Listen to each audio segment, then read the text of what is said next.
Hi everyone, and welcome to the official coverage of the 33rd start of the Noakes Sydney Gold Coast Yacht Race conducted by Australia's premier yacht club, the Cruising Yacht Club of Australia, in association with our finishing partners at Southport Yacht Club. My name is Jordan Rees, and joining here today on the camera cat is veteran ocean racer and 18-foot skiff commentator Warwick Rooklin, and from Adventures of a Sailor Girl, two-time Taser World Champion Nick Douglas, both whom will be bringing us valuable insight into each yacht competing in today's race. Warwick is a past Rolex Sydney to Hobart winner in 1986, a multiple Australian national champion, and his success also extends to dinghy classes in the 49er and 18-foot skiffs. Nick Douglas, best known for her popular Adventures of a Sailor Girl social media channel, having covered the recent Newport to Bermuda yacht race and also Cows Week, is also a 8-time Taser Australian national champion and was a member of the Australian women's match racing squad leading into the London 2012 Olympic Games. Today we are broadcasting the start live via the Cruising Yacht Club of Australia's social media accounts through Facebook and YouTube, but you can also stay up to date with the fleet throughout the race by visiting the race website goldcoast@cyca.com.au, where you can track the fleet status live thanks to our partnership with Yellow Brick Trackers, as well as keep your eye on the results through the race standings page. We'd also love to know how and where you are watching today's coverage of the start, and you can send us any comments, questions or pictures you may have using our official hashtag NoakesSGCYR on either our Twitter, Facebook or Instagram accounts.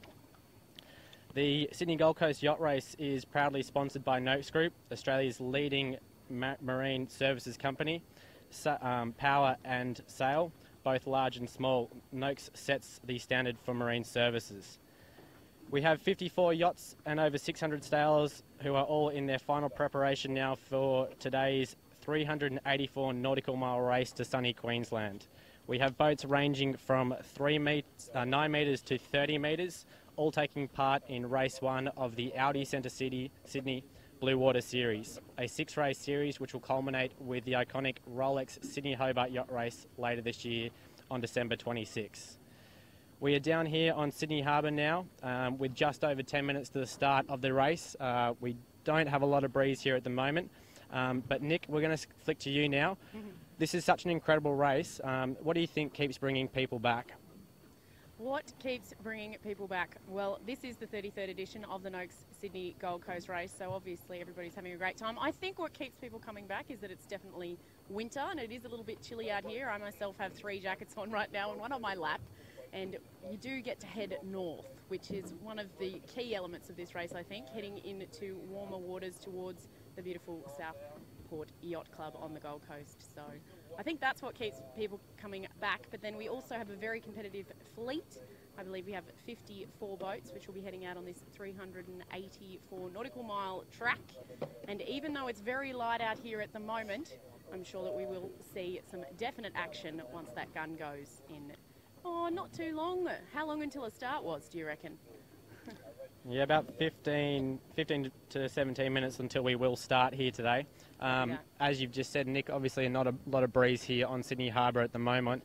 The race record, which currently stands at 22 hours, 3 minutes and 46 seconds, which was set by Wild Oats 11 in 2012. Warwick, what can the fleet expect over the coming days with the forecast we've just got? Yeah, just going back to your question about the start, there is a chance that this start will be AP'd, in other words postponed. I just picked up the tail end of some comments from the race committee, and they've been just discussing how much breeze is around, and it's not looking favourable for a start on time, but we'll determine what audio is not working. All right, so we are hearing that there might be a slight postponement with the start here at the moment. The race committee just monitoring the conditions here on Sydney Harbour. Nick, with the forecast, with the light variable breeze here, which will build into a strong northwesterly over the evening and into tomorrow, what do you think the forecast will favour, the bigger boats or the smaller boats in this fleet today? Well, I think, Geordie, it's really hard to tell, and for those who may have just joined us, welcome, but Woz is having a little bit of difficulty with his mic, and we'll get him hooked up in a second. Have we got you back, Woz? Yeah, all good. Excellent, excellent. So Woz is back. With the forecast that we have at the moment, very light conditions on Sydney Harbour, and we will see them getting a potential westerly, northwesterly, upwind breeze, maybe building to 10, 15 knots, and then up to 30 knots into tomorrow. So lumpy conditions, which could favour the 45 to 52 feet boats. We'll have to see what happens. There are 14 boats in the 40 to 47 foot range, and then we have 6 TP52s, which seem to be quite good at dealing with those upwind conditions. But it's all in the air because we can't really ultimately be 100% sure on what will happen with the weather. It's always a forecast.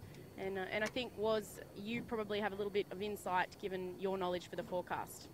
Well, it's the actual forecast. I looked at some of the models and I've spoken to some of the guys in the last 48 hours, and it's all seemed to be in agreement that this is going to be a building northerly type breeze. Someone's in the west, someone's in the east. You know, I've got it sort of, say, tonight at Newcastle, 14 knots. Copy. It's meant to have, around 7 race time, which we haven't got, obviously, right now. And then as you go up, on Sunday at around sort of 3 p.m, this is on the models I looked at, around Coffs Harbour, it'll be 17, so it's building. And then I was talking to Matty Allen, a couple of hours ago, and his guys, his brains trust are thinking that this is going to build, or that this track will build to over 20 knots at times, upwind. And then it's the breeze in maybe a day and a half's time should start flicking to the left, a little bit to the west, so they'll start to get some, just cracked sheets. And the window, when I looked at the other day, I thought, maybe this is a 40-foot type race in terms of the handicap results. But there's some really funky stuff happening in, like 2.5 days' time, up off the coast around Byron and that. And so maybe the 40-footers just won't be able to get past that. So it could well end up being a TP 52 race, and obviously the favourite in that right now is Ichiban, which is the latest and greatest and arguably the most professional team put together.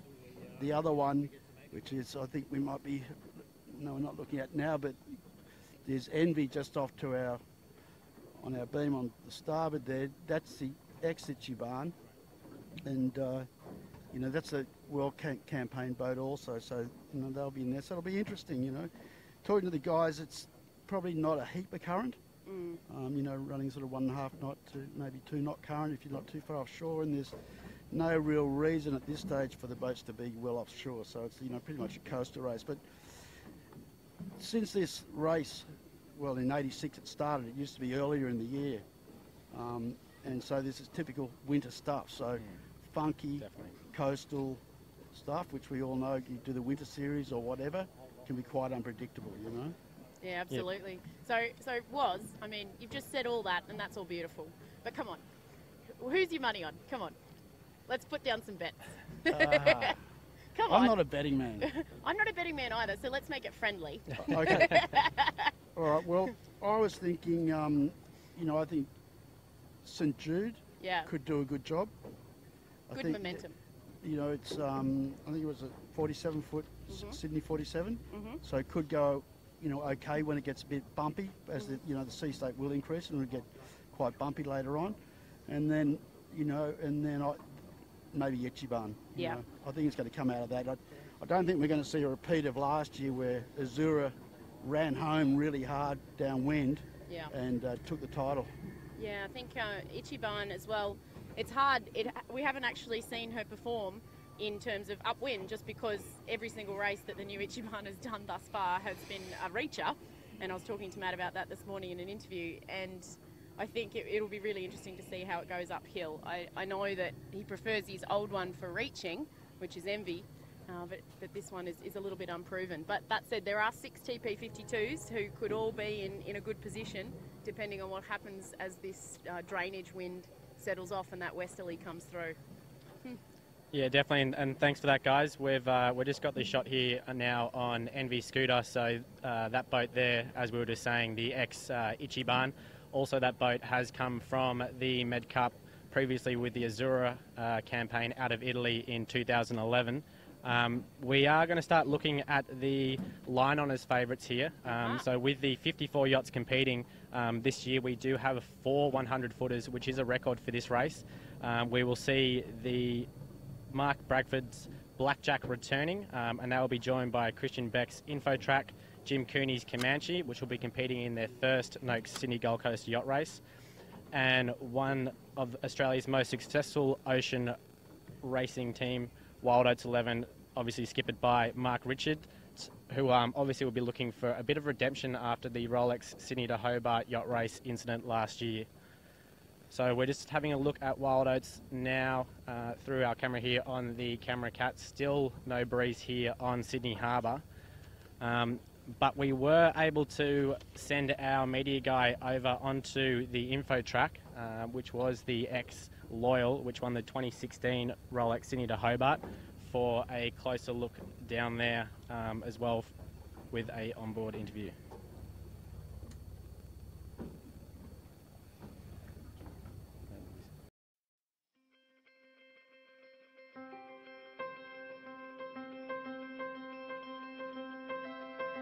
Hi, my name's Aidan Menzies. I'm the boat captain for the Infotrack 100, which you can see behind us here. We're one of the 4 Super Maxis in the Sydney to Gold Coast race this year, and really looking forward to it. We haven't had the boat for too long, so we're still learning bits and pieces. We're quite a new team, but just ramping up to give it a red hot go.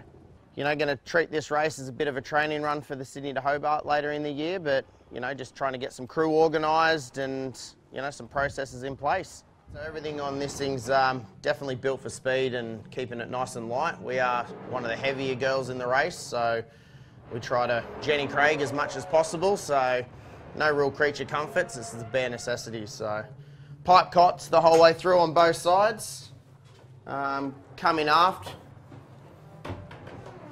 into our lovely toilet, all carbon sink and toilet. And then back through, the boat originally was built with showers, and through here you can see into the engine room. So the navigator area in the aft section in the boat, water ballast tanks built into the sides on both sides. This is the water ballast manifold basically. Hydraulic pumps there, or we could pressure feed the manifold. Choose where exactly we want to send it within the boat. So a few more cots back down here. And then around here is our navigation stable. For the Southport race, we have Bradshaw Kellett coming on as navigator. So he'll be the primary guy here full time. We do have a sort of backup when he does want to take naps, but generally he won't get too much sleep. He'll just be doze off here and there.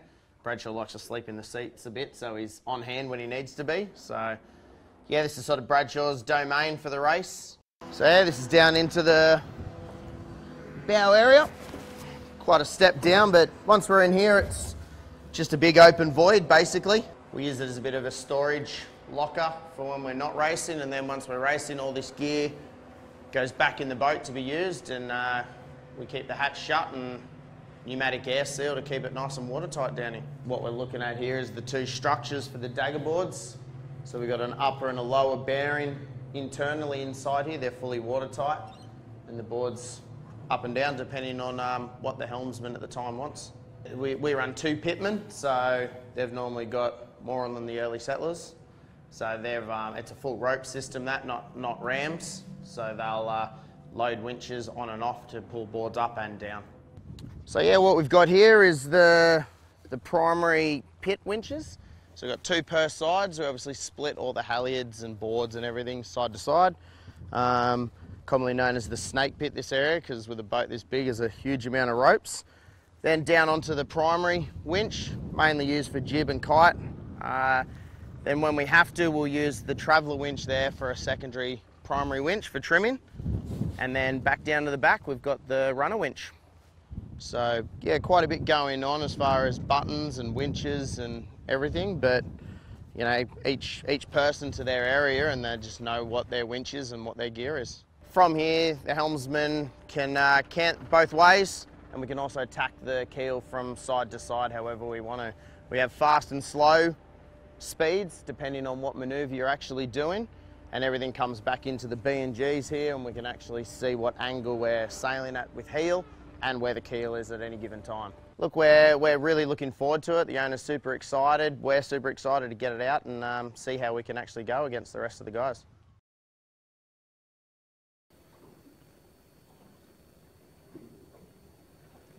So actually, we should mention, but that's...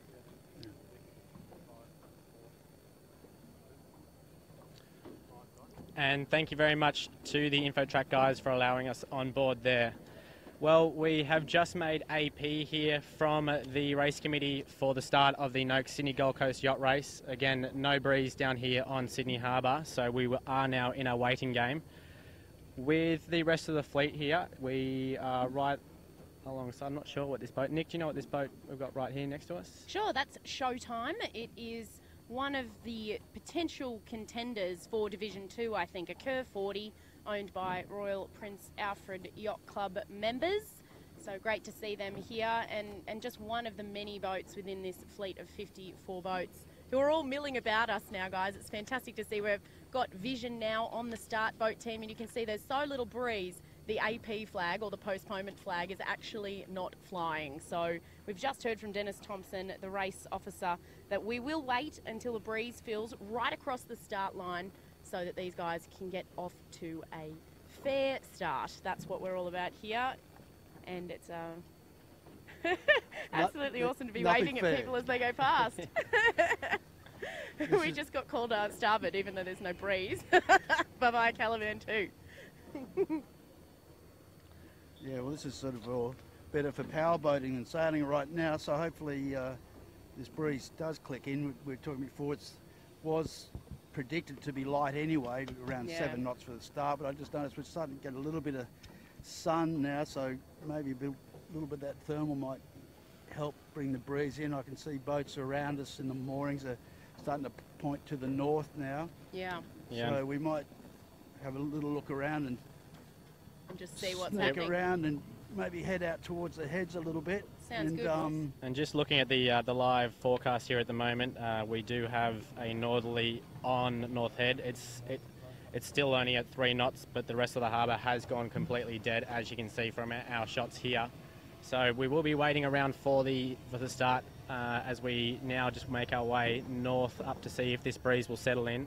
Oh, this is great. I might have to take my jacket off. Fantastic. Well, one of my jackets. I've got 2 on at the moment. But as you can see, us just panning around now. Quite a few boats just with their mainsails up, others with no sails at all. The maxis all seem to have their keels canted to windward and just sitting facing the current, so they don't go anywhere at all. Well, actually, Dick, right on our bow, InfoTrack is oh yeah, they're got moving. their code 0. Look at them. Got their code 0 up, and they're actually starting to move a little bit. So obviously, with the mast as high as it is on that boat, you know, they get a little bit more breeze. But so they're starting to get a little bit of filling. There's a guy up the mast, just below the last spreader, either checking something in the rigging or looking for pressure and just seeing what's going on. I mean, really in this light air, InfoTrack, it's not the boat, it's not their perfect weather. They need a lot more grunt. As we actually just going past Watson's Bay, I can feel a little bit of nor'east there actually, and just coming over the cliffs from the ocean. So, Woz, you just mentioned there this race at the moment not really one for InfoTrack. Do you just want to explain to our listeners why InfoTrack might be disadvantaged in these lighter conditions compared to some of the other super maxis? Yeah, sure. Well, the thing is, all 4 boats have got quite different peak performances. You know, starting from the lighter air stuff, the Blackjack, which was originally Alfa Romeo, and from what I understand, hasn't been modified greatly since then. So they've got a lot less draft, so a shorter keel than, let's say, Wild Oats, which has gone through big modifications. So let's say, you know, like 2 to 10 knots, Blackjack is the boat. From maybe 10 to, you know, 17, I'm talking upwind here, Oats is the boat. And then you go to the really big wide boats, and InfoTrack is one of those. It was one of those original boats that was built to go and break records, things like the transatlantic record, where you're doing blast reaching, so a lot of wetted surface area, so very sticky when it's light. Same deal with Comanche. I mean, that was built, you know, predominantly to break records, and that had no power. So all the boats now have power, winches, and where Comanche originally didn't. Yeah. And but now the new owner has actually put hydraulics on that boat, so all these boats don't have any hand winch pedestals. And if we look at InfoTrack, you can see that, you know, everyone's tucked down aft. There's not a lot of room really in that cockpit, and so that was a boat that was just, you know, built to go and, you know, break records and blast across oceans in, you know, 20 to 30 knots. And so if, in this race, as we're talking about the weather, the breeze is going to step up. So each boat's going to come into their own. Initially, you know, maybe we've got Blackjack, and then, you know, maybe Oats will come in as it freshens, and then it could be, you know, Comanche or InfoTrack, you know, taking over. So it's going to be quite interesting, really. Yeah, definitely a diverse race we've got ahead of ourselves here.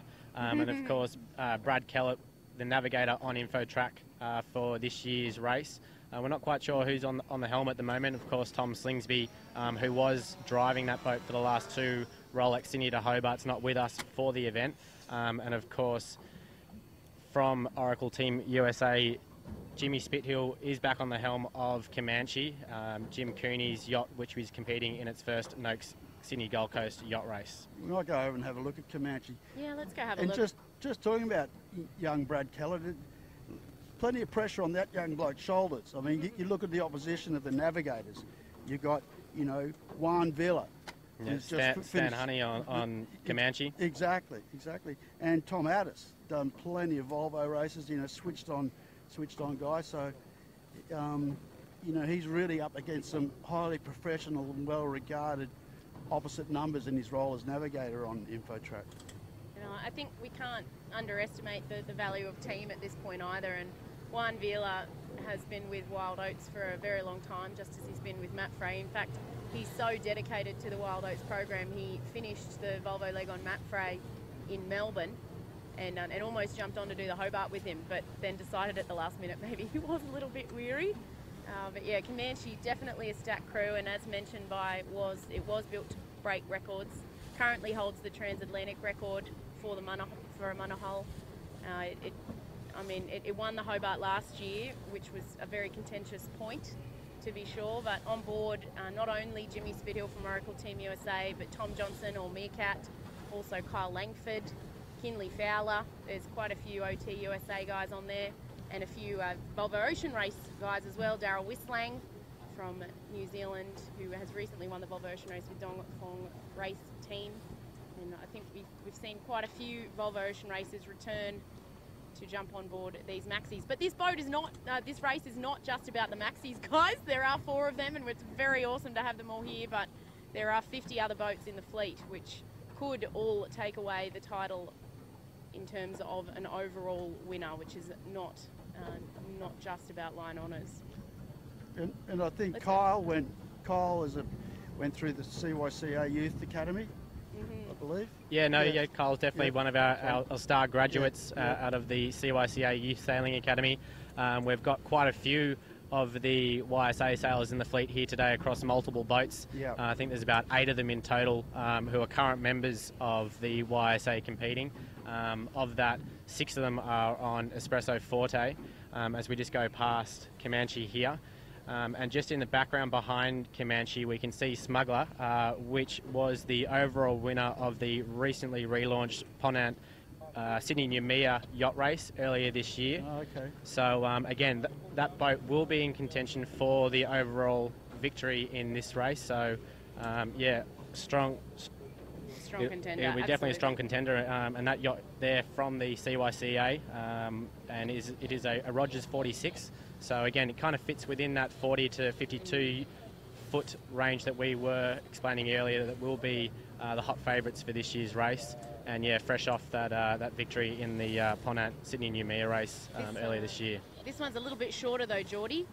384 nautical miles versus 1,064 nautical miles, I believe, was the Ponant Sydney to Noumea race. So this might be a little bit of a sprint for them. Exactly. and you get to see a bit of land and a few whales at the moment. Plenty of whales going up and down the east coast of Australia, or going up the east coast, not going down yet. Indeed. That and happens later. I can see MMA on board there. She's freshly back from doing the delivery on board Turn the Tide from the end of the Volvo in The Hague back to Lisbon. Shout out to MMA. She's doing great things for sailing in Australia and proudly works at the Cruising Yacht Club of Australia as well. And also a proud member of the U Sailing Academy still. Emma, I think this will be her fourth major offshore race, having done now 2 Rolex Sydney to Hobarts, and I think even maybe 1 or 2 of these Noakes Sydney Gold Coast yacht races as well. Oh, look, there's Komatsu. Are we going to go over? We are indeed. Excellent. I can see Woz has spotted the beautiful Komatsu Azuro. And I know that you've got a lot to say about this beautiful SNS 34 Woz. She's one of my personal favourites just because she's navy blue. And for those who have followed Adventures of a Sailing Yacht for a little while, you'll know that all my boats are navy blue. And I'm a little bit partial to the navy blue boat. But the SNS's Woz are absolutely stunning, aren't they? Well, it's just, I mean, when I was a young bloke, I started ocean racing when I was 15, so like in this 1973 or something. We're not going to age you though, Woz. Yeah, I know. But that design house was one of the big ones of the day, you know, just like a boat it is today or whatever. But yeah, a bit of an interesting story. And you sort of go, well, this boat won the race on IRC last year. Yeah. And you go, and people watching go, well, hang on, how does this work? I mean, these things, or this class, there's actually a class of boat got here, was designed in 1968. And they go, well, how can a little 34-foot boat that was designed in 1968 win the race? And that all comes down to the handicapping system that we have. It's a bit like the Stallwell Gifter. I know you've got an analogy which I didn't quite follow, but I kind of follow. I'll explain it to you later. I'll explain it to you later. Back to later. Yeah. Well, I mean, you'll have to explain your analogy. I will explain my analogy, but this little glamour, which we can see on the screen here, not only does she look beautiful on the outside, there's Shane, he's going to give us a wave. Yay! Hey, Kenzie. He's an absolute legend. He often says that he's drinking the Kool-Aid because he knows that they're going to win every race they enter. He's so confident. It's fantastic. But they have a carbon fibre toilet seat downstairs. Okay, well, they no didn't joke. have that in 1968. No, they've pimped everything down below. She might look like an old classic on the outside, but they've pimped it as much as they can. That's for sure, to take advantage of that handicap. Well, it's a great story. From what I read, the owner found this boat sitting in a paddock somewhere and bought it for something like $20,000, and then has obviously, you know, put a lot of love and, you know, no doubt a bit of resources into modernising everything, the rig and the sails and, you know, all of those sorts of things. But yeah, last year it won the race, came home downwind conditions and was able to beat the more fancied multi-million-dollar contenders. And so you got a boat, you know, that started out as a 20-grander. I don't know, maybe owes him I don't know, 100,000 or something by now. And then you got the top end of the scale, you got Comanche, which would be valued at, you know, probably over 15 million. Yeah. You know, so it's an extraordinary sport, and that, you know, people think you have to be elite to compete in sailing, and it's actually not the truth at all. I mean, a lot of the crews, you know, they're just volunteers and they go and enjoy it, and the owners, you know, they buy their own food and they all contribute, and you don't have to have the latest, greatest boat to go out and enjoy the sport and actually be competitive under the rule. And you don't have to be a baby either, let's say. You could be quite experienced and do very, very well in sailing, which is what I love about it too. All ages, all sizes, and some great vision there from the Aero Media drone. I've got to say, it's pretty great to have all these different views of a very quiet Sydney harbour right now. Yeah. And another thing with that, just to finish off on the SNS 34, Sparkmans and Stevens, that was a sister ship to the boat that both Jessie Martin and Jessica Watson did their solo circumnavigations of the world, so a pretty seaworthy boat. Yeah, and definitely still a hot favourite for its division in IRC 4 for today. We do have a little bit of a local easterly breeze here settling into Vaucluse, so it will be interesting to see if the race committee does try and get a start away shortly. You can see from our pictures it is still very light here on Sydney Harbour as we look back at the fleet. The race committee desperately trying to get this start underway. hopefully in the next couple of minutes. We're going to try and now make our way over towards Voodoo if we can try and find them. Voodoo obviously is rejoining the fleet this year. It is a 63-foot Rifle Pew design. It is the X Limit, and will be rejoining us here for this race. And very competitive boat. Absolutely. You know, like in it's basically sister ship Loki. Took a little while to get those things going. I remember I was sailing on I think Yendes at the time, and when they first came out, and they struggled a little bit early, but they persevered and really got those boats going. They won between them different races on handicap, and interesting with this forecast, and particularly upwind. From my recollection, they were very strong upwind, that boat. But it is new to the team, new to the owner, and so I believe they haven't had a lot of time sailing the boat together, so you know that could be a slight factor, I'm not sure. Yeah, definitely, and can't pick them up. Can you see them anywhere, guys? Can't really at the moment, but we'll find them. They definitely were a hot topic within the sailing office at the CYCA, definitely going back to the 60-footers with Loki back in 2012 and before, which did win this race twice in 2010 and 2012. So yeah, definitely was one to watch with the 60-footers still in contention in this race as the breeze builds later this evening and on to tomorrow. Meanwhile, we've just come past 3 of the TP52s, who are all currently CYCA members, and on our bow, I'm not sure where the drone is looking. I can see Wild Oats in the footage there. We've got Ichiban right on our bow as well. So that'll be the 4th TP52 we've come past in as many minutes. They're all just milling about in the middle of the line here, and fantastic to see. But we've got entrants from not just the CYCA. I've had a little bit of a look through the 54 boats. We've got 1 entry from South Australia, that's Fresh. They're from Port Lincoln, so we'll see if we can track those guys down. 4 from from Queensland, including Blackjack, but also including the Southport Yacht Club members, another Painkiller. 2 from Victoria, and 1 all the way from WA. That's a bit of a trek. Yeah, that was Enterprise. It's a far 40, and they actually did truck that boat across here specifically for this race. It'll be interesting to see if they stay on and come back for the Rolex Sydney to Hobart later this year. But yeah, Anthony Kirk there obviously spending a lot of time getting that boat across here, and we wish them luck in the race today. And with being 40 foot as well, it should be in a good chance for the overall victory here today. I can see Espresso Forte over there. Geordie, I think you should have a little bit of a chat about that one. 8181 just off our port bow, if we can get Woz to swing around there. I know that there might be a few YSA. Yeah, so the CYCA Youth Sailing Academy, very proud of our youth sailors who are out here today. Espresso 40, it's a 555 design yacht and does have 6 YSA sailors on board for this race, so predominantly is going to be made up of YSA sailors, a lot of them competing in what will be their first offshore race. Some of them are returning as well, but they are a really great supporter of the Youth Sailing Academy. And it's fantastic to see our sailors out here on the boats today. Incredible. Now, the Youth Sailing Academy, I mean, it's not so much offshore focused, Geordie. I mean, a lot of match racing, but more yacht focused.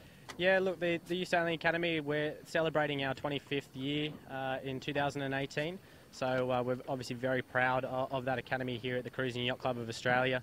Its main focus is to bring young sailors into the sport of sailing. We do have a strong match racing discipline and events at the club through the YSA, but we do encourage our sailors to get out and do our winter series as well as some offshore racing, and it's really great to see our sailors out here today competing in their first Noakes Sydney Gold Coast yacht race.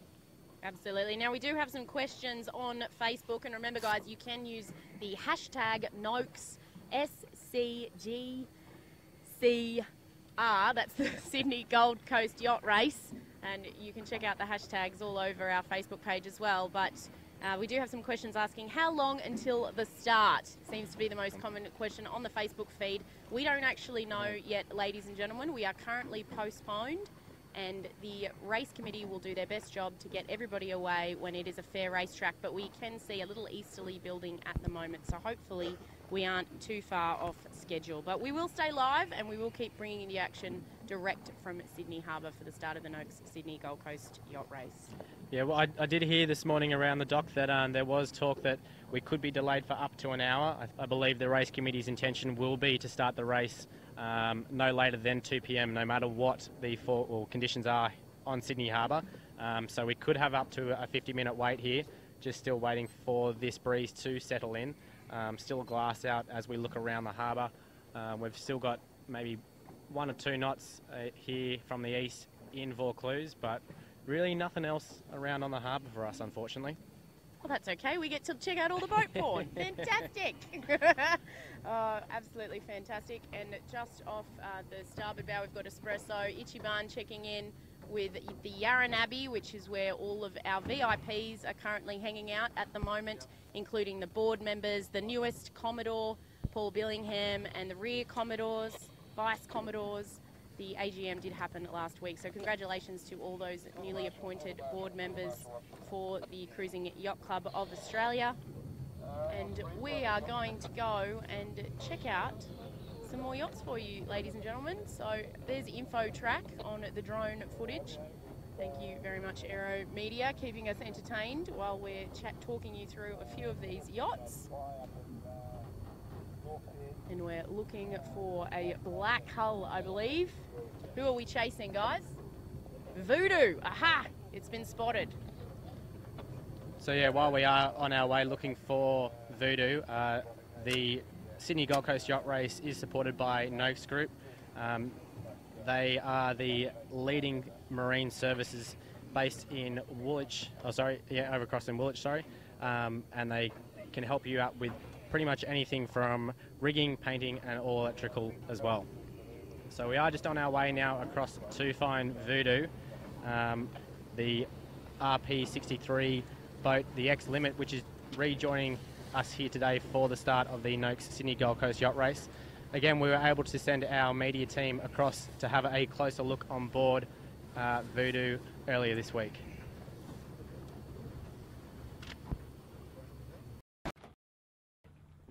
This is a Rykel Pew 63, originally launched as Limit back in 2008, built in Melbourne. Then spent the last few years it's been living in San Diego, so we've just sailed it back from San Diego to bring it back to do the Australian circuit. So down here for the Sydney to South Port race to start our campaign, and then on to the Hobart and some of the Blue Water series. Yeah, it was 8,000 miles, so it was 35 days at sea. Yeah, the weather was fine, but as you'd expect from a race boat, zero comforts, zero creature comforts like at home. We've got a camp stove, an ice box and a toilet. That's about it. So yeah, 7 of us brought it back in 3 shifts. San Diego to Tahiti, Tahiti to Fiji, and Fiji to Brisbane. Yeah, the crew from all over, some crew from Queensland, a lot from Melbourne, also some from Newcastle. So yeah, we've been racing together for over a year on the small Voodoo, and now upgraded to this to see if we can ruffle some feathers in the ocean racing world. Pretty simple, just bunks. We've got bunks for 18 crew, normally race with 15. Small little galley here, just got a little camping stove on a gimbal, a fridge, 1 sink, that's pretty much it. This is sort of in race mode now. As you can see, there's not much room, it's all just sails. We normally take about 15 sails when we're racing, so that takes up a lot of the boat.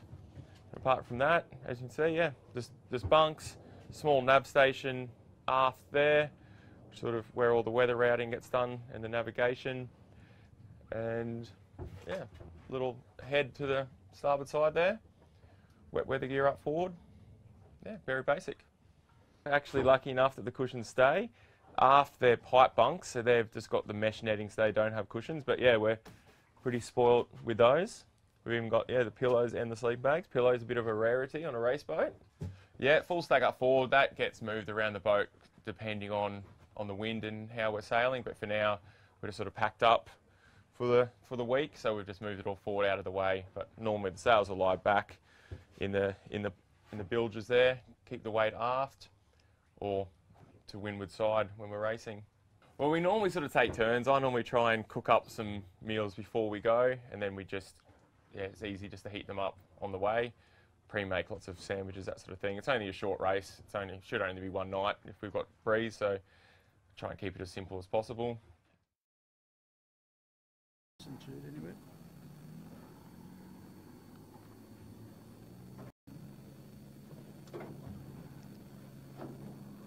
And now we are looking at Voodoo, so thank you guys for allowing us on board there. The yacht owned by Hugh Ellis and coming up from Victoria. We just did hear a story though that the boat has come across from America. Do you want to fill our listeners into the story for Voodoo? Yeah, I've only just got a little brief We're knowledge all then Yeah. from you, but it's, you know, back in the day, people didn't, you know, ship their boats around. They sailed them between America. You know, when the Clipper Cup was on in Hawaii, you know, a lot of the boats, you know, sailed over there. And so this boat has basically done a really long transpac. So it sailed out of San Francisco, obviously past Hawaii, kept going, arrived in Brisbane, was only in Brisbane for a week apparently, and then has been just in Sydney for a week. So these guys are, obviously the delivery crew got to understand it a bit, but they're not pushing it, doing a delivery, you know, so Yeah. and that would have been all downwind as well Yeah. at this time of year. So yeah, On that, they that's got a why lot. I love the boom sticker, sending it. They definitely would have sent it on the delivery, but maybe not so much on the racetrack today. But you just mentioned the Clipper, and while you've mentioned the Clipper I've got to say, shout out to Wendy Tuck, who won the Clipper overnight. Woohoo! Yeah, Sorry, congratulations little shout out to Wendo. to Wendy, yeah. It'll be great to have her back at the Cruising Yacht Club of Australia very soon, but a big shout out to her. That was a very tight finish, which I'm sure this racing will be for the Noakes Sydney Gold Coast Yacht Race. Hashtag Noakes, SGCYR. I decided to read it that time because it's too hard to work out the acronym in your head. But it looks in great nick, the Voodoo. It's, you know, they've everything looks brand new on it. So Navy blue too. looks like they're pretty serious about how they're going to campaign it, and it may take them a little bit of time to understand the best of it, but I'm sure they would have had plenty of pollers and information from the boat was campaigned for a long time, and that Rock or Pure House, they're pretty switched on with all that stuff. Absolutely.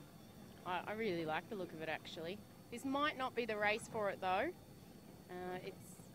I guess it just depends on that window, as you say, and who manages to get through it.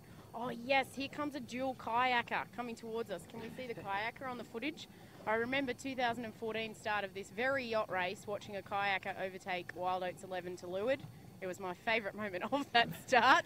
And here we go again. The kayak is going faster than all the yachts. Loving it. Yeah, well, this breeze still isn't filling in for us at the moment. No, it's not cooperating, is it? I think by this time last year we were at least seeing that norwesterly build for us, but it doesn't look like it's going to be the case for us this year. We do have beautiful sunshine. I'm actually getting a little bit hot in my jacket.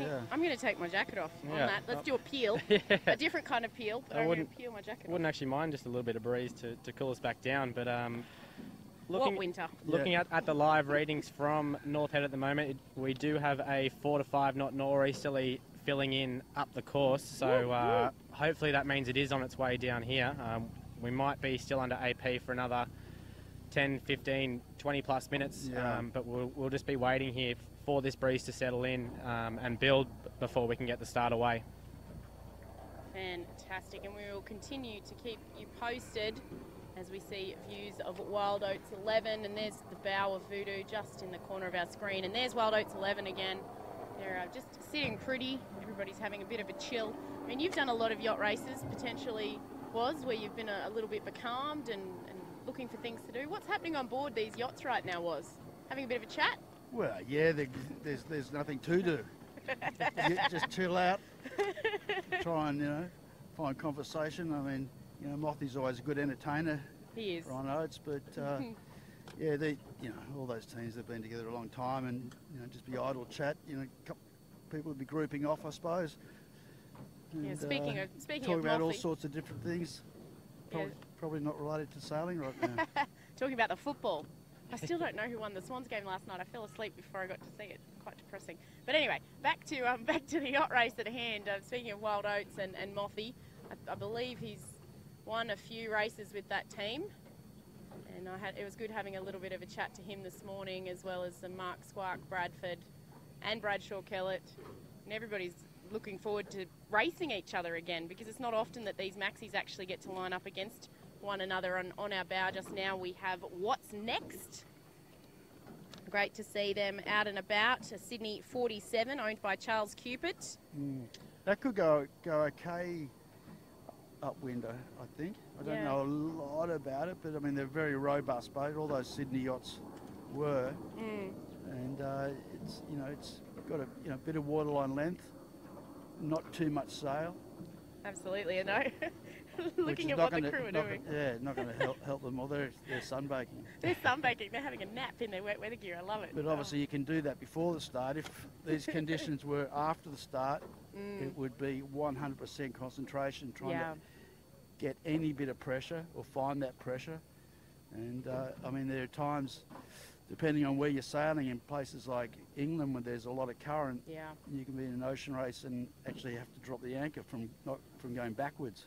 I remember doing that at Cows Week in 2015. I was racing in the Sunsail fleet, which is very competitive. Yes. We had 40 boats in the first 40 division. It was insane, and everyone's readying the anchor to throw it out. And I remember thinking, what? What do you mean? It's just so counterintuitive for an Australian to actually chuck out the anchor. But it's quite important, especially in races like the Sydney Hobart, when they get stuck in the Derwent. Yeah, Scallywag's done it in the Volvo. They all had to do it before they got into Newport, I believe, with an outgoing current and becalmed in fog.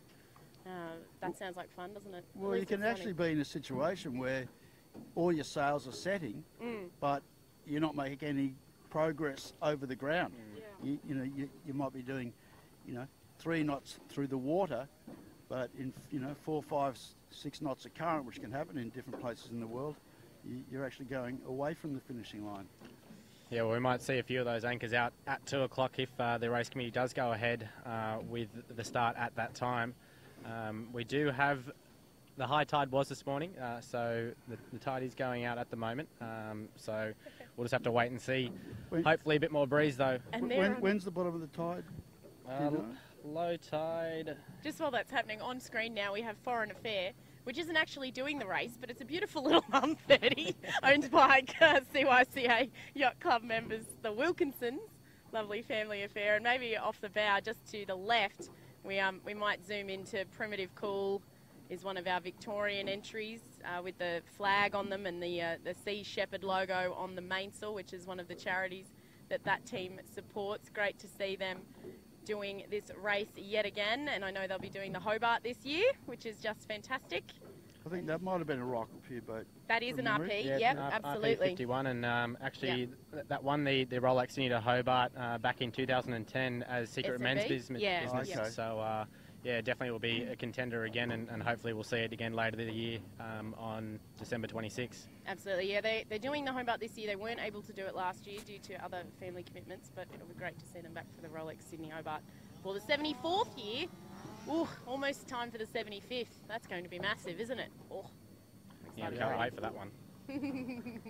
Absolutely. So for anyone that has just recently joined us, we are still under AP here for the start of the Noakes Sydney Gold Coast Yacht Race.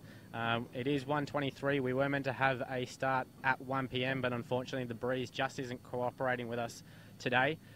Still very light and variable on Sydney Harbour. We are hoping for the breeze to come in hopefully within the next kind of 40 minutes.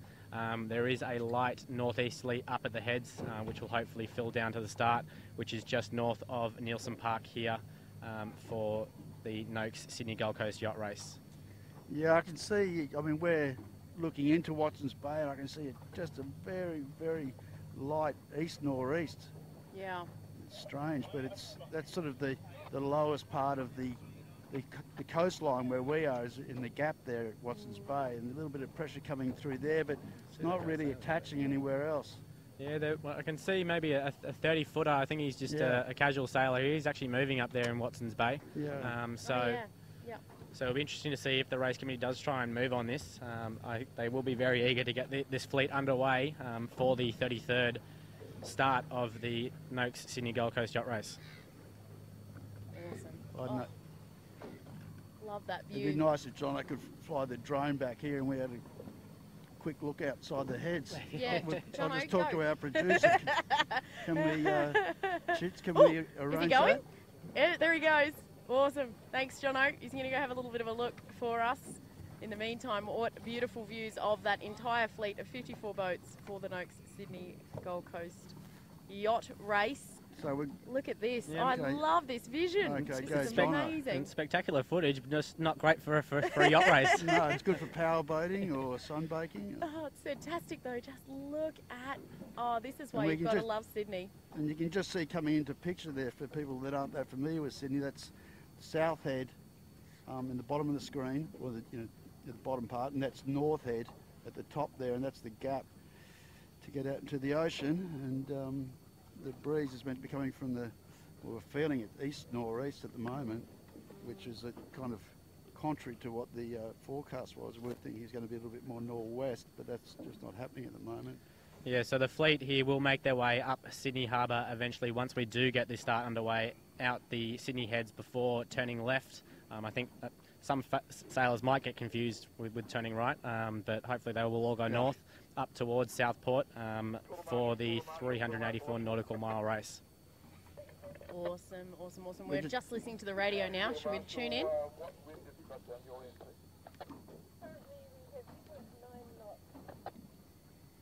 0.9 knots. Back up to 4.5.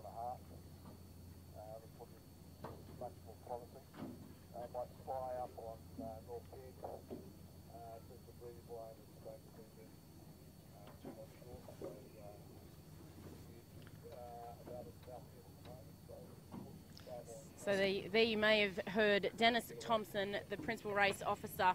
He has 4.5 knots at the start boat, and it's 0.9 knots near the heads. So still waiting for that to build a little bit before we get away here. But I can see the airplanes that down at the airport are just starting to take off into an easterly now. So hopefully that's a good sign too. There's a little bit of movement up high.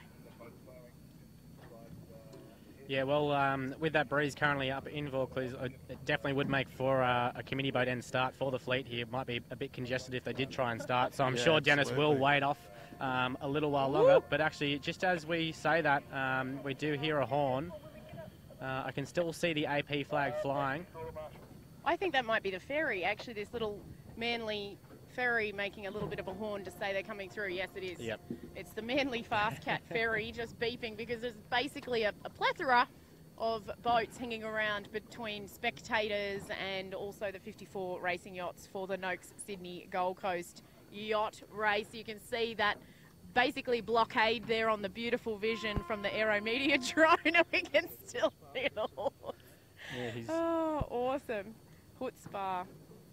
Just off our starboard side there, you can see with their jib up, all their crew to leeward. It looks like they're having a bit of a training run for what may eventuate. Well, they'll be doing plenty of that early on, I'd imagine, getting out of the harbour, keeping that weight forward and weight to leeward, trying to get momentum, reduce a bit of the wetted surface area. Yeah, so that's a Victorian boat up here. It's 40 foot in length and will be racing in Division 2. Yeah. I remember when that was, I recall that boat when it was first launched. I thought it was, for its time, a really good looking boat, but struggled rating wise. Is that a Rock or Pew or not? It's no, it's this is the Caprice 40. Caprice 40, so yeah. They used to have the Chutzpah. It's a Caprice 40. They used to have a Reichel. They've upgraded. Yeah.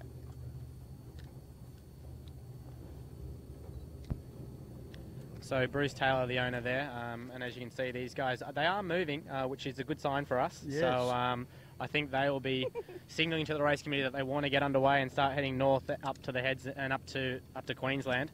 So we will just be still in a holding pattern here as we wait for the breeze to fill in. But well, it's hard to see the breeze on the water, but you look at the angle at which they're sailing, that would indicate northeast in direction. And I just see a few little puffs, a little bit up the track, a few hundred metres up the track. So it is slowly starting to build this taking a long time. It's a nor'easter in the middle of winter is always tricky because it's normally like a thermal land breeze. The producer says catabatic. Meanwhile, guys, I was putting it out there. Meanwhile, guys, on the live feed at the moment for the Noakes Sydney Gold Coast Yacht Race, thank you for all of the positive feedback about how good our commentary is. How good's that?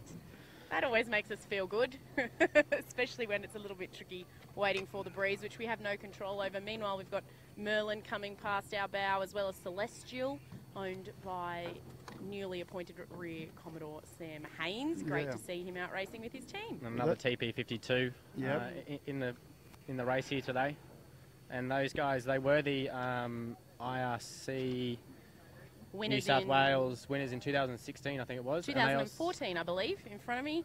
Just for here, this race? Geordie. Yep. Yeah, for this race, 2014. I can see Sean Kirkjean on the back of that. He's I've done a few miles with him. He's a good operator.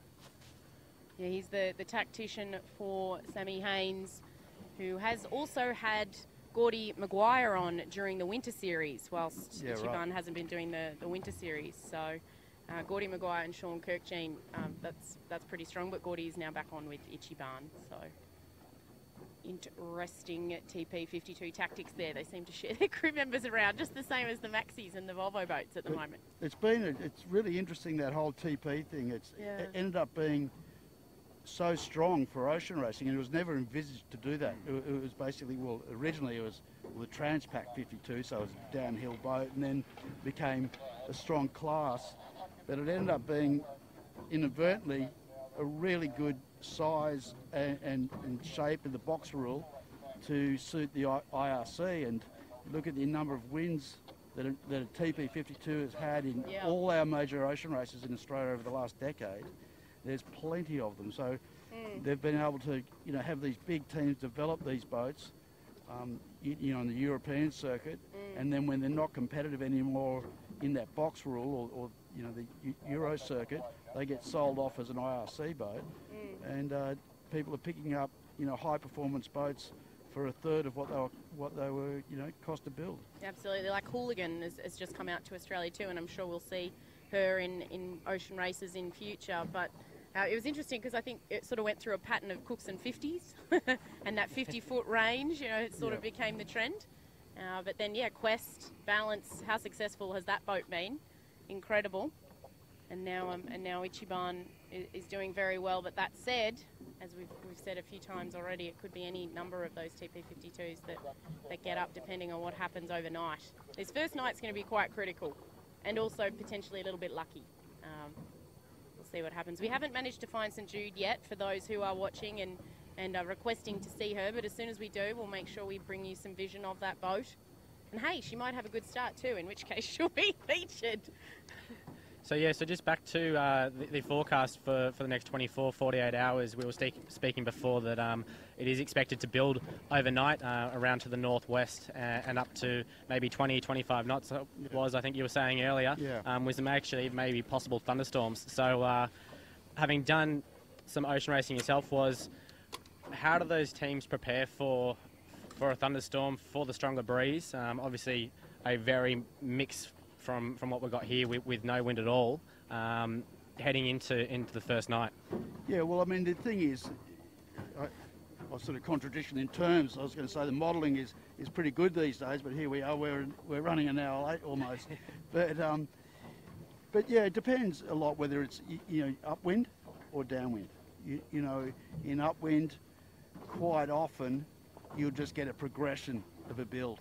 And these guys will know that, on the data that I looked at, on the intel I got, talking to a couple of top guys on different boats, this will just be a building breeze. So, for argument's sake, you'll be just going, starting the race with J1, which is your biggest jib, and then at some point, as it builds, the boat will get overpowered, and that's just a feel thing, no different to during the day or course racing. And, they'll do an inline change on most boats and go to the number 2, and then maybe it could be the number 3, so it'll just be a build. If it's downwind is where it can get dodgy, like particularly on the bigger boats, because as you know, just like in a skiff, you get big gust of pressure, you got to pull away. Well, if you're on a lee shore, on let's say, you know, this type of race here, and all of a sudden you've got to pull away 40 degrees and you haven't got a lot of runway, and it happened to us once. I started on the smaller Wild Oats in the Southport race and we just got mapped. And it was like, sorry, we're just in the race committee. But yeah, it was, I wouldn't call it panic, but it was like, you know, this was serious. Let's get this shoot off or we're going to be up on the bricks. Yeah, definitely, and we're getting some really great shots just above Wild Oats 11 here. You can just see how big that mainsail area is, and obviously with those sail plans, these boats can become a handful. I think it was 2 years ago, Wild Oats 11 ripped that mainsail clean in two, going into the first night of the Rolex Sydney to Hobart, getting hit by a squall, probably not really expected. So those guys definitely will be on their toes over the next 24 hours as that breeze builds up the coast. And as we said, Blackjack might be the favoured ones to get out of the heads first, but definitely as the breeze builds, I think Wild Oats 11, definitely with its modifications done over the last years, will be one of the favourites to reach Southport first again this year. Jono, stop it. I mean, I know there's no wind at the moment, but this is really nice to watch. I can't even look at the boats that are going past me in real life. I'm just watching the footage. Look at that as she does a little tack. Ready. It's a great sign that she is actually moving. So Wild Oats definitely wants to get this race underway and started. And I think we can hear from the race committee as well. There is going to be a bit of action starting shortly. Yeah. Directly in front of us, I can see Blackjack going upwind into Watson's Bay quite nicely, probably in five knots of wind. Yes. So I reckon we will get a start away in the next 10 minutes. Definitely some action happening by the race committee led by Dennis Thompson here, as we look now at the fleet with these beautiful aerial shots from Aero Media. Just over that way, we're just trying to find St Jude for you guys. They're just doing a sail test up near the wedding cake, so we will go and say hello, and a shout out to those who are watching on the water. We've got a few that are watching on the water, especially on the Melgers. We saw those guys jump in, and thanks for watching the live stream from wherever you are. Remember that you can use the hashtag Noakes, SGCYR, to see your tweets come up on the footage as you are watching it as well. So we'd love to see where you're watching from, anywhere in the world. It's great to have you all with us. Yeah, so just heard over the radio from the race committee, they are just going to reset this line slightly for this breeze, this northeasterly, as we were talking before, just making sure that it is not going to be too congested at the windward western side of the start line. Blackjack is definitely going upwind in a really nice puff there, probably 6-7 knots now. Nice. So we definitely will be starting shortly. As I said, the race committee just readjusting this line, and we'll be getting into sequence in the next 5 to 10 minutes, no doubt. Yeah, Jordan, the thing is, like with this, the way that in the Sydney Hobart, the line is all the way back at the back of the harbour. You know, in this race, the line is a long way up the harbour, not that far from the heads, the exit to the ocean. And so with a little bit of right-hand bias, I still think it's going to be quite crowded up towards the boat end. And you've got to remember, right in the middle of the runway is a Sound Pigs, which is a big reef right in the middle of Sydney Harbour. So it sort of can really split the fleet. So I think you're going to probably see, you know, potentially people fighting. Absolutely. I mean, it's hard. It's such a beautiful waterway, Sydney Harbour, but it does come with its challenges. And I've just spotted St Jude was over near the start boat. They must be getting ready to get their time sorted. And there goes a gun. I believe that was the drop of the AP. Yes, the AP is down. Ladies and gentlemen, we are about to get going. Yeah, so the race itself here today will take the fleet north up Sydney Harbour, eventually going up into Queensland. The fleet only does have one passing mark here in the harbour, which is the red port lateral marker off Lady Bay. So they can leave Sound Pigs to either side, so it's going to be quite a tactical start here. Obviously more breeze on the eastern shoreline as they now drag the pin just further forward, and we will be getting into a start sequence momentarily. And just off our bow now, I believe, is St Jude, for those who are watching. Trying to bring you... So they got a big fan club, have they? They've got a massive fan club watching on Facebook. So here we come, 3. coming into the sequence countdown here. And we have just made 10 the minutes. warning signal for the start of the Noakes Sydney Gold Coast Yacht Race. So St Jude's just going through our camera there. St Jude, which is owned by Noel Cornish. It is a Sydney 47 design and it will be racing in Division 2.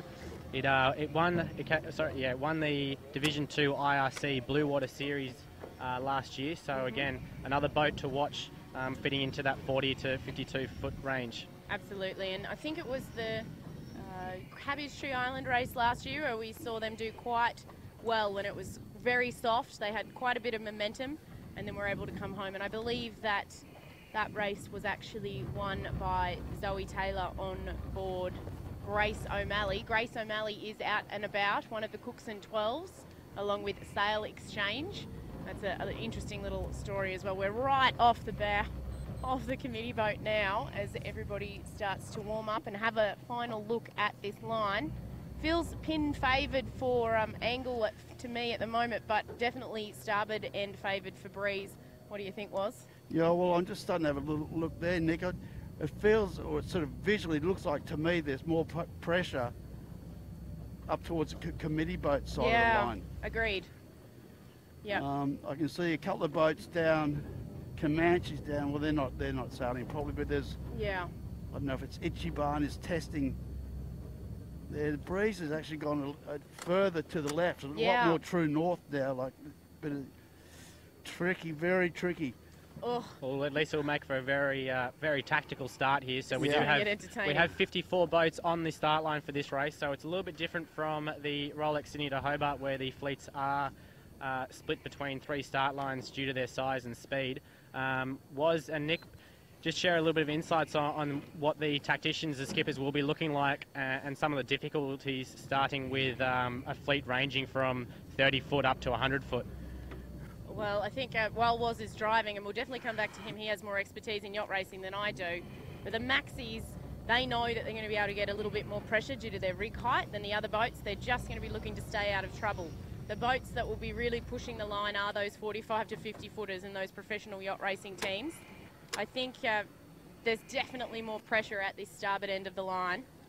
Yeah, I think we'll hopefully see the larger boats starting a little bit further down the line, just to give the smaller boats time to get off the line here. So we'll see if it actually happens. What do you think, I don't think it's that kind. This is going to be entertaining. We've got so many spectators now around us. The big thing here, and we want to keep an eye on this with our camera, is watch this boat end, because the reality is, I think, geez, I'm just looking, is it biased? I think it's still a little bit biased to the boat, and if it is, it's going to get really crowded. Yeah, definitely very crowded up this end at the moment. You can see info track at the top of the screen there, just luffing head to wind, having a look at that breeze for Brad Kellett to make his final decisions. And you can see just off the left-hand side of your screen, Wild Oats 11 looking to just find the gap, stay out of trouble for the next 6.5 minutes until we do start. Mark Richards, definitely known for his pin end starting ability. We'll see if that comes into play, or if he'll be back up this windward end, which even with just over 6 minutes to go is getting very crowded here. I think sorry to go. No, you go, Woz. No, I think it is starting to fill in a bit. I've just got a visual on the flags on the pin end boat, and they seem to be flying a little bit better than what they were even 2 minutes ago. And I'm just looking across the track, I'm seeing a little bit more even pressure. We're coming up towards 5 minutes. About Absolutely. 5 minutes 50, but geez, it's compacted up at this boat end. Yeah, I think we can see early indicators from this mixed mid-fleet range. As I said, the TP52s are all towards this boat end. The Maxis are all heading towards the pin end. Infotrack going quite quickly. Comanche sitting down that end. Wild Oats heading that way. So is Blackjack. I think they're showing that they're going to try and own that pin, though this is a very similar direction to not last year but the year before Hobart, so 2016 Hobart, where we saw all the Maxis get stuck on that port hand side of the line and have to duck each other. So this could be quite fun, guys. Thankfully no exclusion flute here today, but we're just going to come into the 5 minutes here, so we will count you down into that as well, just coming up in over 10 seconds time. And as we go through the final 5 minutes of the pre-start, we'll bring you onboard footage from Wild Oats 11. So we're just going to go to the warning signal here in 2, 1. There we go. We've just heard the 5-minute gun from the start boat here with Dennis Thompson as the PRO for this year's Noakes Sydney Gold Coast Yacht Race. And you can see here we have Dream and Enterprise just doing a little bit of a check-in with 5 minutes to go to see what this end of the line is like. It will definitely be a race down to the pin end if they do want to start there, but it is looking quite nice at this windward end. Do they think they've started? I think it's... I think they do actually, yeah. I think they Dream, definitely Enterprise and... Well, when they look around, they go, we're leading the race. Yeah. Woohoo, we're winning! No, Come back, guys, come back. They'll be peeling off. But it's looking, the line's looking a little bit more even as this pressure fills in to me. Blackjack just doing a test down towards the pin end now. Yeah. They're going to have to. I think the maxis are all going to have to start mid line here, or they're going to end up on the rocks over at Chowder Bay. There's no runway, and then it's a matter of they can call water on another boat, but they don't want to be taking sterns. That's for sure. This is going to get interesting. Yeah, definitely. As well, we will have sow and pigs into play with the fleet as they head upwind, so that will be an interesting tactical decision for the fleet. Just after the start here. So we're coming into 3 minutes 40 to go. Great aerial shots here brought to you by Aero Media. A lot of these boats are setting up a little bit early. Few boats, I'm looking behind the committee boat in a what we call a barging situation. There is an offset mark for the committee boat, so the committee boat basically doesn't get crashed into. So if you can see on your screen there what Woz was just talking about there, it is the red marker just in your lower right-hand corner of the screen, the pin end right across the other side of the harbour pretty much. So as you can see now, we're heading into the final 3 minutes of the sequence here. Wild Oats 11 and Infotrack sitting about mid-line as well as Comanche. So the 100-footers all are pretty close to each other. Blackjack down towards the pin end. And I can't quite see, I know Ichiban's just here at the windward end. We've got Ichiban, Celestial, Koa and also Envy all within this boat end pocket. So is St Jude, so is Chincante.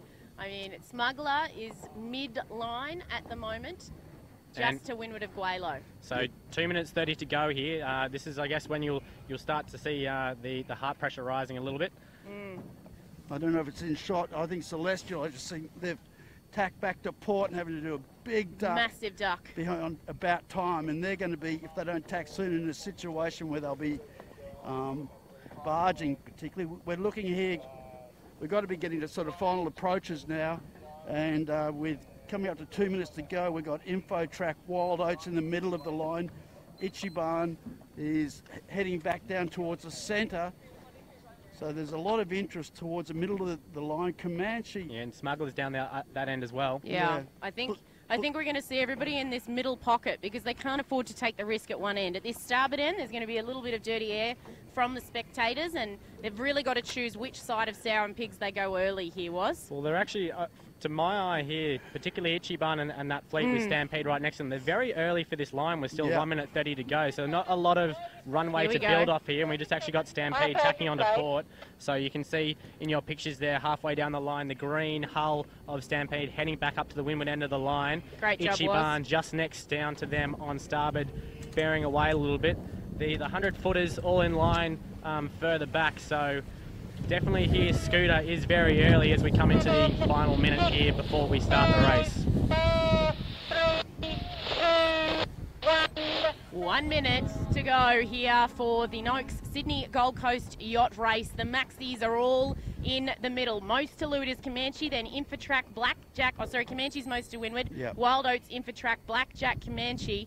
We can see Envy just to windward of Infotrack. Not sure if they're going to live there. 45 seconds to go. And look at the pin, guys. Look, there's a few boats really advanced down there. Smuggler. They're going to be over. Smuggler's over. They'll have to go back. Primitive Cool's also bailing out. Yeah. We've got Hansel 3. They're definitely late here, tacking back onto port. Ichiban, I like where they are. Just to windward of Comanche if they can middle live. Of the line, yeah. So 25 seconds to go here, guys. Absolutely. Primitive Cool about to go around the pin. We can see Envy Scooters in a nice spot. I like where they are if they're not going to be early. Infotrack is bailing out. They're going to have to do a circle. Wild Oats may find themselves doing the same. Blackjack Okay, 10 looking seconds. the goods. Here we go. So we have I saw 5. Wild Oats with a big duck there, and now they come back up. Okay, Wild Oats, second. oh, start gun goes. here we go, guys, and we're away for the Noakes Sydney Gold Coast Yacht Race for 2018, the 33rd edition. Wild Oats have nailed the pin in almost an identical start to their 2016 Rolex Sydney Hobart. They will have to tack and probably duck Blackjack, who are on starboard. Comanche just to windward of them. Ichiban off to a great start to windward of Koa. As well as Voodoo here, they're just up to windward of Ichiban, so they've got a great start here. Most of the fleet will go to the western side of Sour and Pigs at the moment, but Wild Oats 11 with that leeward start, Mark Richards nailing that pin end with Blackjack just to windward. So the big thing is, guys, as you know, is that, you know, Wild Oats probably can call water on Blackjack, Yeah. but I don't think they won't be able to do that on Comanche. So No. maybe Comanche is in the box seat right now, because I think if they had to tack it, we're probably not exactly there, but I think both Wild Oats and Blackjack would have to duck Comanche. This is amazing. I think we're going to see Wild Oats and Blackjack almost simo tack. Blackjack might go a little bit further to make sure they're really in on their hip to get that ultimate leave out position. Then we'll probably see both boats duck. Here we go, guys. Not far to go until attack will have to happen. Though it's very north here was, hey?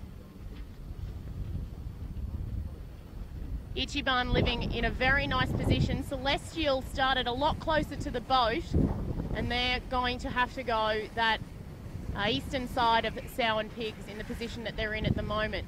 So we just got our shots here on Wild Oats 11 and Blackjack. Actually looks like Blackjack might be going a little bit quicker than Oats at the moment, just in these I light agree. conditions. They definitely. I think they're faster, but a little bit lower. So, but Comanche's just almost into their range. You know, they're just about fully powered up, but not quite there. But geez, there's nothing in between these three boats. Infotrack got absolutely hammered at the start, They just did. in gas. And I think that's going to be Triton just behind Comanche, as you can see in your overhead shots here. Not a bad start by them as well, coming into the start here. Comanche just going past us to windward, and wow, I love that boat. It is a Unbelievable. good looking boat, isn't it, once she gets going? Yeah. Here comes the tack. Blackjack attacking off. They've actually got sucked into Wild Oats' hip here. Yeah. So they will be dipping Comanche as they come across here. I think Comanche's going to clear across them, guys, actually. Yeah, not Look even at have this. to duck. No duck from Blackjack required. Comanche's absolutely nailed that positioning off the start. They are leading the Noakes Sydney Gold Coast Yacht Race, the 33rd edition here on Sydney Harbour. And what a breeze, and we had nothing just half an hour ago. Yeah, only just, Nick. I mean, like, Comanche is a bit bowed down and a little bit soft at the moment. Wild Oats is definitely sailing high. I don't know if that's their normal modes or not.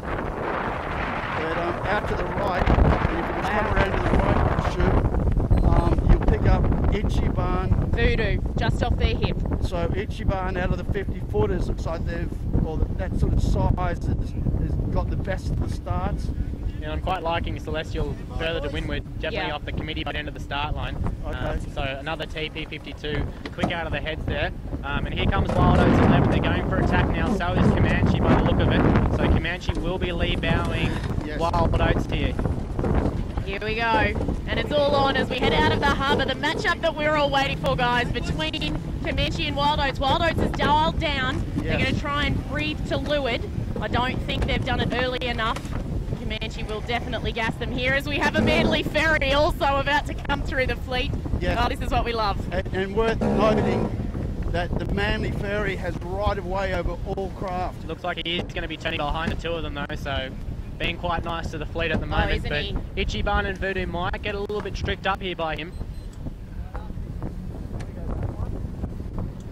This is fantastic. Ichiban right to leeward of Voodoo as we hear the horn from the ferry. Infotrack heading back towards that eastern side of the harbour.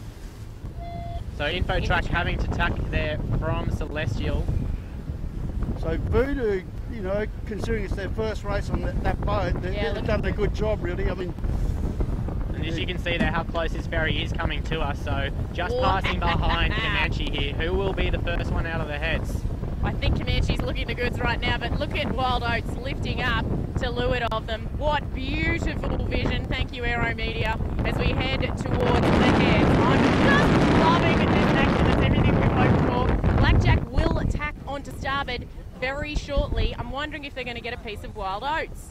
Yeah, I think they've gained a little bit actually out that side. So Wild Oats obviously having to dip there to keep their clear air from Comanche. Just as we look behind us now, we do have Voodoo and Ichiban still battling it out. So the 52-footer keeping up with the 63-footer. So Matt Allen, Australian Sailing President and the overall winner of the Tattlesworth Cup in the 2017 Rolex Sydney to Hobart. Great start for him and his team again, once again in the Noakes Sydney Gold Coast Yacht Race. So the thing is, guys, that Comanche, going back to the 100-footers, Comanche doesn't have to tack again to get to sea. Wild Oats, I don't think has to tack again to get to sea. But here comes Blackjack. Blackjack 2 tacks. Jinx on Geordie, we're playing snap out here. No, look, this. Oh, we're going to have to dig. Yeah, baby. So Wild Oats will have to tack again to get out to sea. So 2 tacks for them also. Well played, Blackjack. Fantastic. So they made a gain over there, right? Yeah. Mark Rich is not confident with his lee bow this year, maybe. All right, better to duck. Better to duck, always better to duck. So just behind us though, to keep you updated with the smaller boats in the fleet here, we do actually still have Ichiban and Voodoo currently in front of InfoTrack. So the 52 and 63 footer doing a fantastic job at the moment, keeping in front of the 100 footers. Yeah. Closely matched behind them, we do have Celestial and Triton. If we can... So it will be interesting to see who comes out in front, either the eastern side or the western side for the fleet. If we can step back even further, Guaylo's looking really good on this eastern shore. They're coming in. Well, we haven't got them on. No, they're not on camera, but so that's just to keep everybody posted, just Yeah. out of shot. Hootspar's also looking good coming up the middle, and Showtime for those who may be watching and be fans of those guys. About Time in a really good position as well.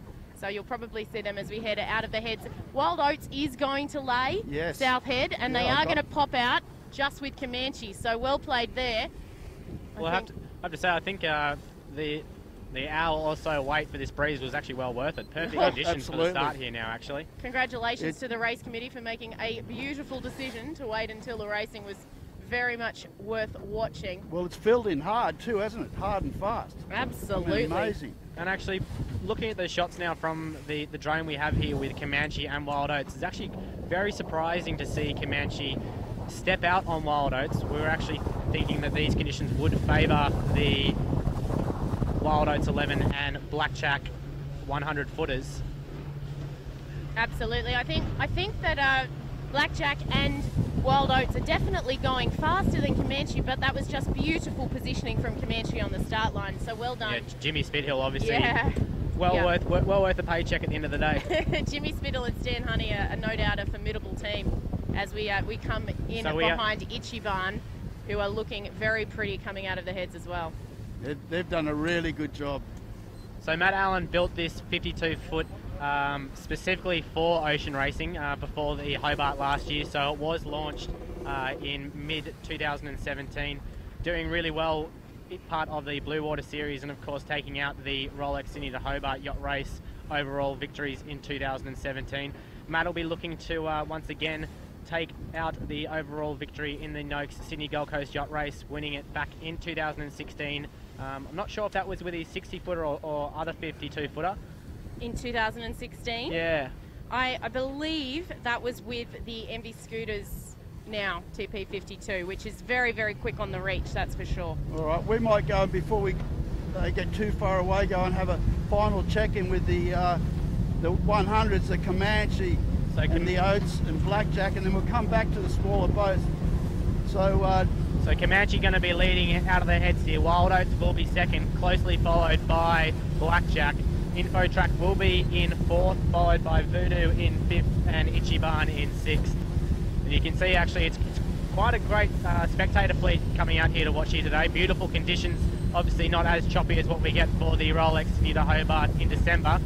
But fantastic to see such a strong spectator fleet out here for this race. And fantastic. Oh, hi, Camera Cat. This is us here. We're ripping out the heads. We just had some beautiful vision of Comanche as they lead the way out of the heads. I don't think they've led out of the heads since the first time that we saw them rip off that Hobart start line in 2015 when we didn't know what to expect, and this is their first appearance at the Noakes Sydney Gold Coast Yacht Race, so I know that those guys will be very happy on board.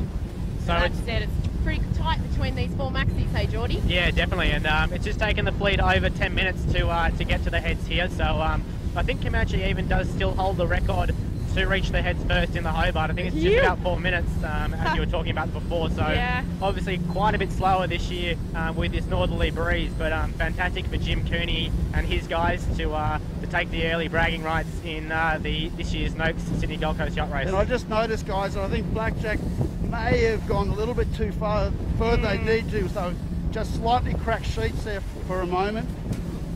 Yeah, not the best ley line there.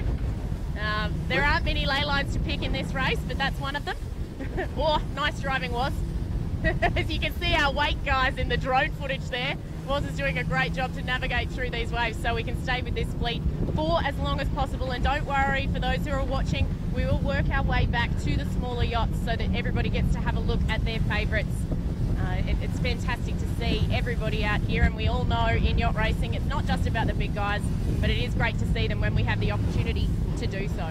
Yeah, so I think these the Super Maxis here probably going upwind at 10 to 12 knots. We're doing 22 knots just to trying to get back up to them. Yeah. So the race record currently, which holds with Wild Oats 11, set in 2012 at 22 hours and 3 minutes.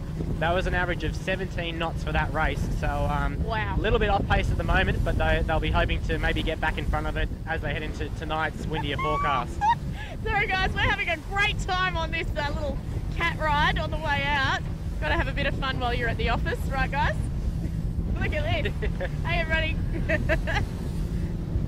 But no, I'm doing a bit of wheel work. I feel like I'm driving a rally car. You're working hard, Was. We love it. We love it. We love it. We're in front of the wake now. This is awesome. Exactly. So it's actually got it's got a lot flatter out here at the moment, and actually it's probably only 7 knots out on the Pacific Ocean here, so it's a little bit lighter as they head up the coast here. Yeah. Oh wow! So look at this. looking back, Blackjack got really hurt, didn't they? Yeah. I mean, considering like that Oates had to duck them only a few minutes ago. Now they've gone a little bit too far before they tacked, and they've been spat right out. So Comanche, a little bit of surprise, maybe perhaps, you know, in terms of their performance in that wind speed. Yeah, definitely. Being the wider beam, it's probably almost double Wild Oats 11. We were really expecting the narrower 2012 race record holder to beat Comanche out the heads, but Jimmy Spithill is doing a fantastic job at the moment on board Comanche. I think we just have to come back to that positioning at the start, guys. Yeah, you definitely. you can't overemphasize positioning on a start line and taking it easy, and he really did just minimise the manoeuvres there, given the slow girl. We love to call her the fat bottom girl, that is Comanche. And given that she's not so quick in these conditions with manoeuvres, he did the best job possible there. I think well done. I think it's a little bit lighter offshore than it was in the harbour. Yeah, I think Wild Oats is starting to come back into their zone now. They've settled in. You can see all the guys here hiking on the rail. So they've got a crew of probably about 22 sailors on board this year for the 384 nautical mile race north. So they will all just be settling into their roles now. The nerves definitely calmed down, and just time to settle in and make sure they're going quick 100% of the time. And as we have vision of Wild Oats on camera, I mean, a few of the notable guys, not only Rico on the helm, Big Fella, Ian Murray, Mothy, GT, we've got Lynxie, we've got a whole bunch of great legends, and they've been sailing together on that boat for quite a long time. So I think the crew work element on board Wild Oats really does come into it, but it was nice to see them play it safe and get out in number 2. I mean, it's not to be sniffed at, coming out of the heads in number 2, and there's 4 fantastically crewed and also performing yachts. Okay, I can just see something's happening on, we go a little bit tighter on Oates, there's something happening. I don't know, it's just a crew weight shift. I think they're shifting everybody forward. Yeah. They're just getting everybody move forward as they drop in pressure here, Was. Yep, so just, you know, always working on your modes. Even on these big boats, it's crucial to move your weight around. Yeah, and we're just getting some great aerial shots here of Wild Oats 11 and Comanche. You can see the Audi rings prominent on Wild Oats 11, of course. Audi Centre Sydney back as a sponsor of the Blue Water Series and the Cruising Yacht Club of Australia for 2017 and onwards, so it's fantastic to have them back on board, and great to have their support once again in ocean racing. Absolutely, and I know there's a bunch of guys from the Audi Centre Sydney on board the Yarra Abbey with the lovely Cruising Yacht Club of Australia board members. I believe they've just turned around actually behind us, and they're going to have a look at the other boats. So just Blackjack is sort of lessened a little bit of that pain for me. They've sort of got a little bit of a lift if they're coming around the tip of North Head, and it's got a little bit of an inside slot on Comanche and Wild Oats. So, and really from what I've observed and what I've spoken to the guys about, this might be the window, this pressure right here, probably, you know, 7 odd knots, Yeah. is the pressure where Blackjack has the advantage over their rivals. Interestingly, was I can see a little vein of pressure along the shore here as well. Maybe Yes. staying closer to the shore in this easterly is not such a bad move either. We all know that sea breezes build from the shore out, and they might be able to stay in this vein for a little bit longer. But we'll see what happens. We've just got a comment from Facebook saying from the aerial shots that some of them have been seeing maybe a new winged keel on Wild Oats 11. The boat actually has not gone under any modifications in the last 12 months since the last Rolex Sydney to Hobart, but obviously Mark Richards and the boys will be looking for a better result here in the Gold Coast race today. Yeah, absolutely. I think, as we mentioned earlier, and Geordie and myself, the only boat that's had a major mod since the Hobart last year is Comanche. They've made all of their manually powered winches mechanical, and also I think there's just a little bit of software on board InfoTrack. Shout out to Christian Beck. His goal last year when buying InfoTrack was to be first out of the heads. He didn't fulfill that goal, but he's written a lovely piece of software apparently for InfoTrack, and now it has an angle of heel controller. So when they plug in the angle of heel, they can control it every which way. Okay, So we're just going to leave the Super Maxis now and head back to the rest of the fleet here. So, so just before we do that, we got a good shot of the 3 leading 100-footers all spread out. Look at them. Blackjacks sort of come back into their own, but now just deploying a code 0 is Comanche, so they're going for more power, and we'll leave these guys to it. We've got a limited time on air, so we'll go back and check in with some of the fancied handicap contenders. And we saw that out of that lot, probably Ichiban was definitely the best of the 50-footers, and maybe, you know, leading IRC out of the heads. yeah, just as we go back here now, I can see Voodoo coming back into shot, so they'll be the 5th boat out of the heads. The RP63 having a good start here. Matt Allen and his Ichiban team just falling back a little bit further behind in 6th place, just kind of reaching North Head at the moment. Indeed, I think Ichiban's in a little bit of a higher position as Blackjack was off Voodoo's hip.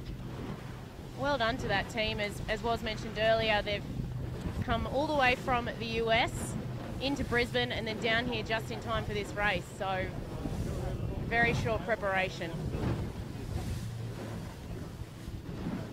Yeah, so guys, we will stay with this fleet for a little while longer here as they head up Sydney Harbour. We have had a delayed start due to no wind, but we did manage to get a start away just over 20 minutes ago here on Sydney Harbour. The fleet now making their way out of Sydney Heads, and as you can see here, Voodoo, the RP63, currently sitting in 5th place overall and leading the smaller fleets out of Sydney Harbour. On line honours indeed, and there you can see in front of them, most to windward, is Blackjack on the left of screen there, coming back to Comanche with their code 0. InfoTrack on a very similar line to Comanche, but further back, and Wild Oats is the most lured boat there, heading out to sea. Excellent, excellent, excellent. Very excited. This is the sad bit of ocean racing though, where we have to say goodbye to them as they head out to sea, and we pass them on to Southport Yacht Club. So anybody in the vicinity of Southport Yacht Club, we're now handing this fleet over to you guys, and hopefully they arrive in good time. I think I just saw a whale. There's a nice shot of Voodoo there, all looking pretty relaxed. Yeah, definitely settled in now to this northeasterly breeze, currently at 6 to 10 knots here off the headlands. So Voodoo looking in great shape early on in the Noakes Sydney Gold Coast yacht race. Yeah, they've got out really well. I mean, so easy to have got caught up and tripped over trying to get out of the heads there. So they've done well, and they're probably, you know, just about holding their own to their rating right now. We'll go back and have a look at quick look at Ichiban again. That sounds good, Was. I just saw some whales off our bow as well, Nice. so maybe let's stay away from them, but we might get another look in just a second. It is whale time here in the beautiful waters off Sydney Heads.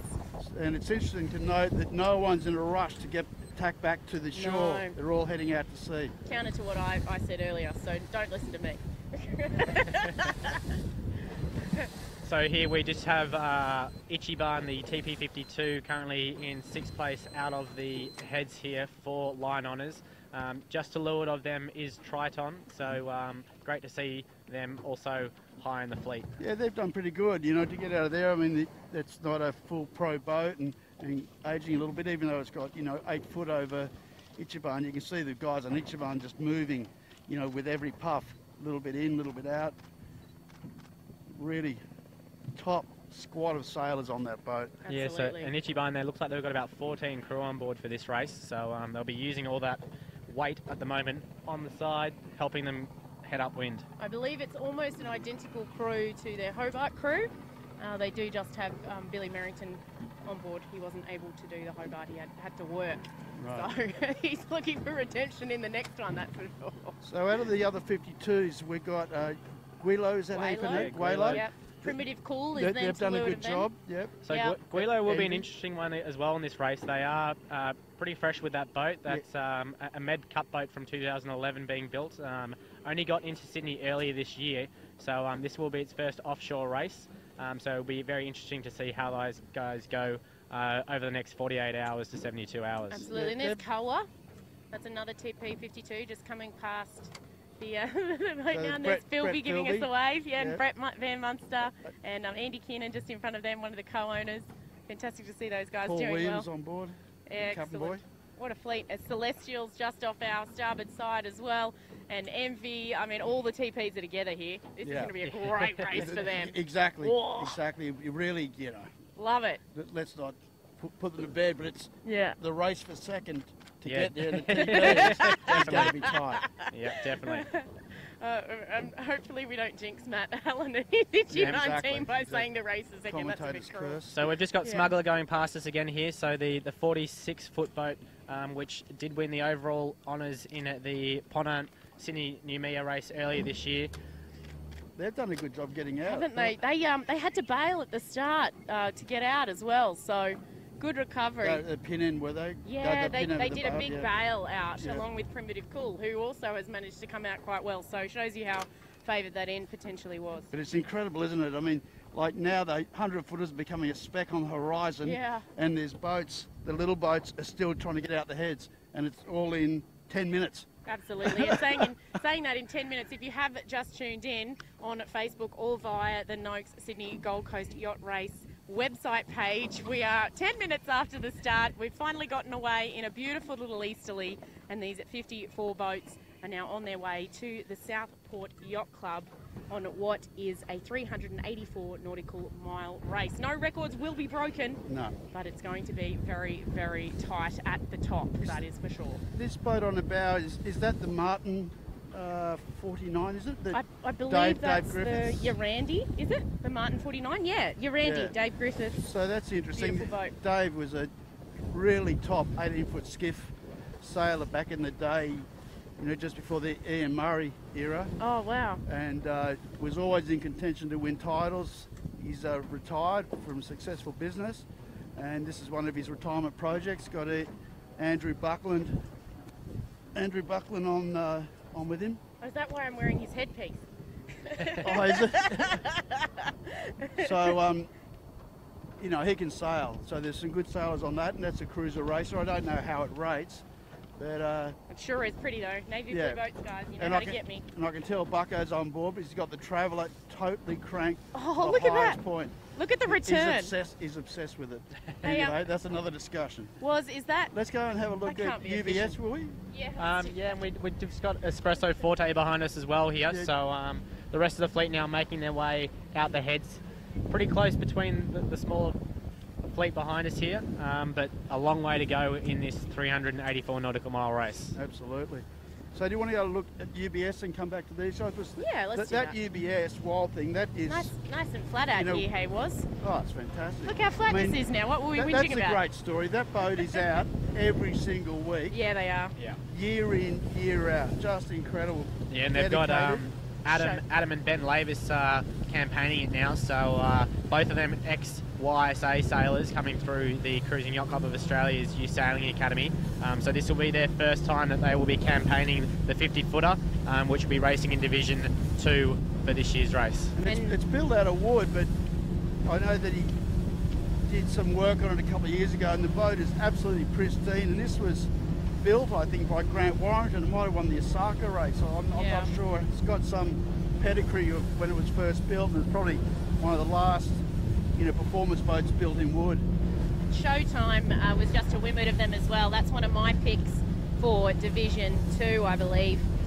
Are they Division 2? Yeah, they're Division 2. That's one of my picks for Division 2, the little Kerr 40 from RPA. So but they're in a really nice spot too. Great start up the middle.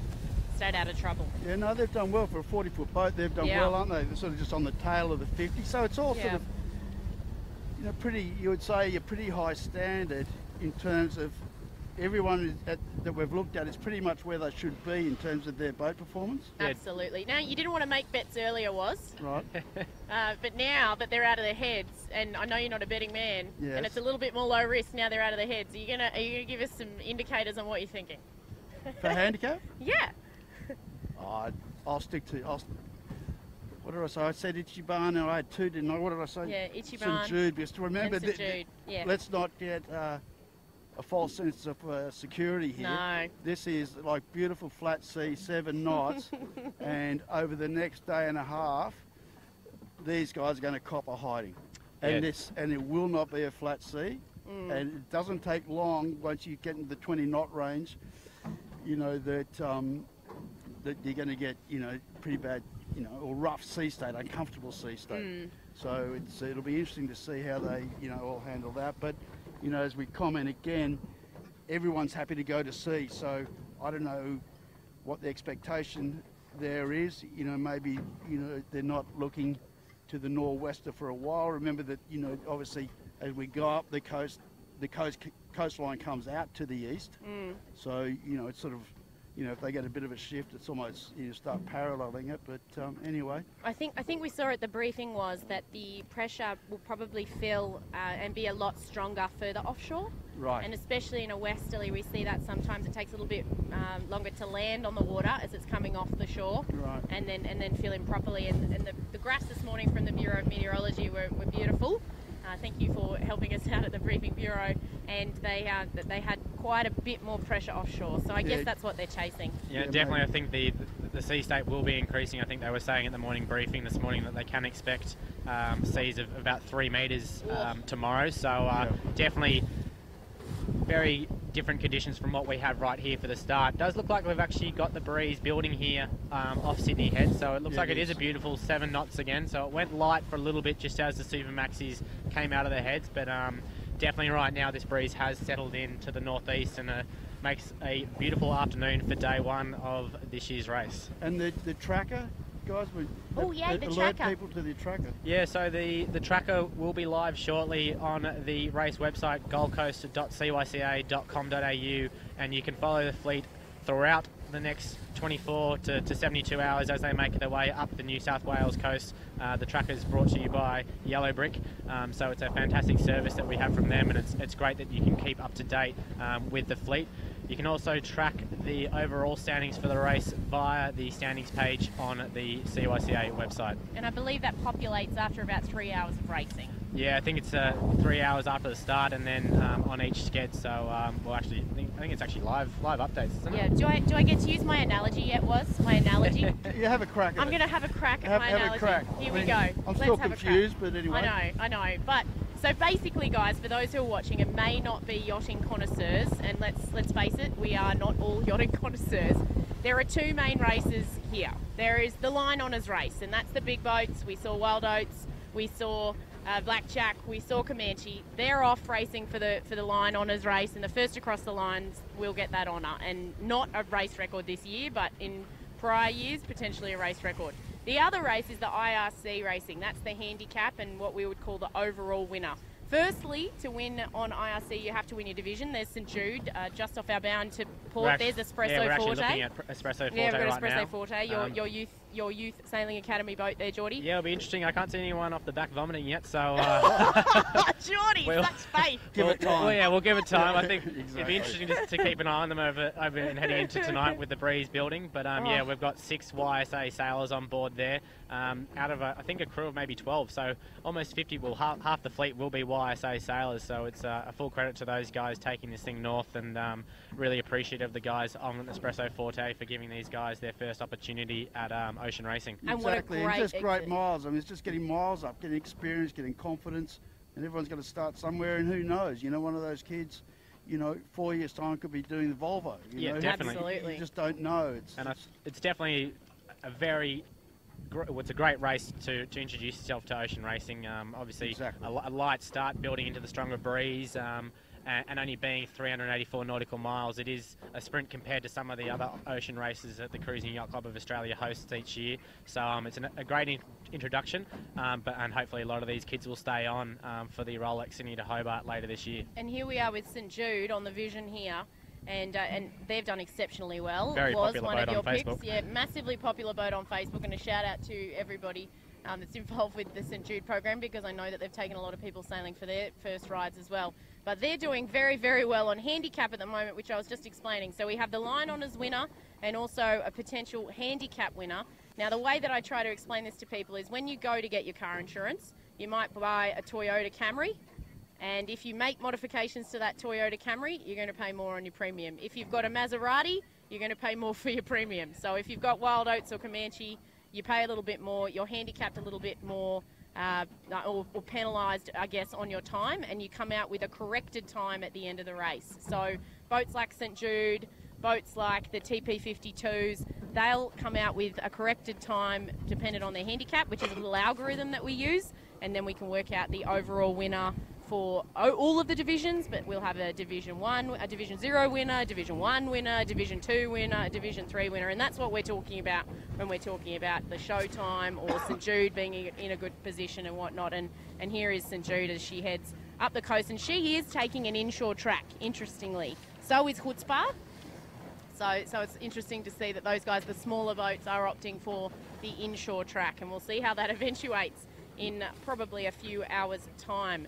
Grace O'Malley just off our bow. Yeah, and at the moment it's probably 40% of the fleet now tacking back onto starboard as they head out Sydney Harbour here. So a bit of the fleet is mixing up a bit. We can see just off the horizon the 100-foot Supermaxis are almost going out of sight now. So they're well on their way up to Queensland.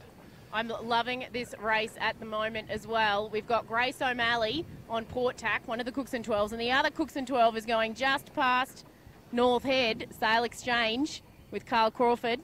Arch rival, just to women of them. He hasn't got out well, has he? No, he hasn't. I would have thought Just over that there. Carl would have been half a chance. Yeah. Yeah, and he's definitely been Earlier on. a Go favourite Zoe, for, go Zoe. So we're getting towards the tail end. Yep. I mean, we can go and have a quick look at Sail Exchange. We've got enough time to Yeah, why not? A according little to our Cookson producer. 12. I don't think we have a hard cut-off. So George, here's a little no? interesting backstory, actually. So Zoe Taylor, who was the what's the word?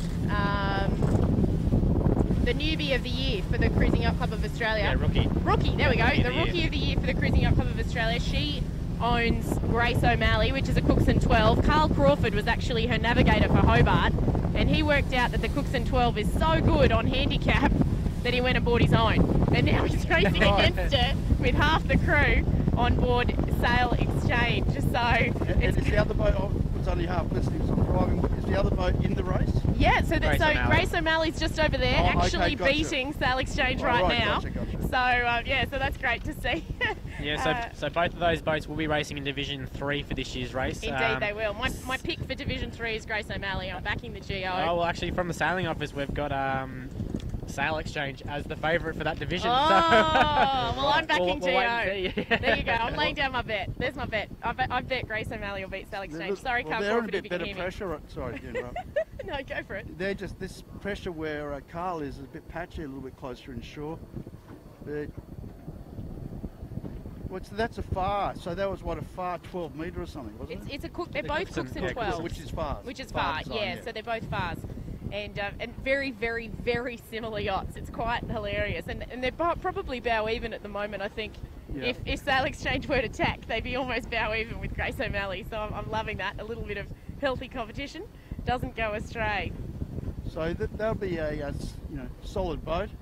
No need to back off, I'd imagine. Yeah, definitely. So with your experiences with offshore sailing here, the fleet now settling into the race itself, what are some of the chats on the rail for these guys? Really, it's just, you're getting into a rhythm. I mean, they'll be still sailing it like it's a 2-hour race. They'll still be in that mode. There won't be really, I would imagine, much chat except for performance. If there was, you'd probably get a bit cranky if you're the skipper. So, I mean, it's full focus right now. And we can see here, and maybe it's a reason that some of the more fancy boats stood out a little bit further. It's quite where we are right now, quite close to the cliffs at North Head. The breeze is a little bit patchy, and you can see if we're on Sail Exchange a second ago, no one's hiking, everyone's sort of in. I mean, I'm sure it's a pretty stable boat, probably a lot of riding power, but nonetheless it's certainly not powered up. And yeah, so you can just see there from the aerial shot there, the crew leaning in at the moment just with the conditions here. So not as windy as they will obviously be hoping, but the breeze is expected to build over the next 12 to 24 hours. Well, we can see if we look offshore, there's definitely more pressure offshore, right? Yeah, definitely. It looks like it now, definitely. But, they will have all had something to eat before the start.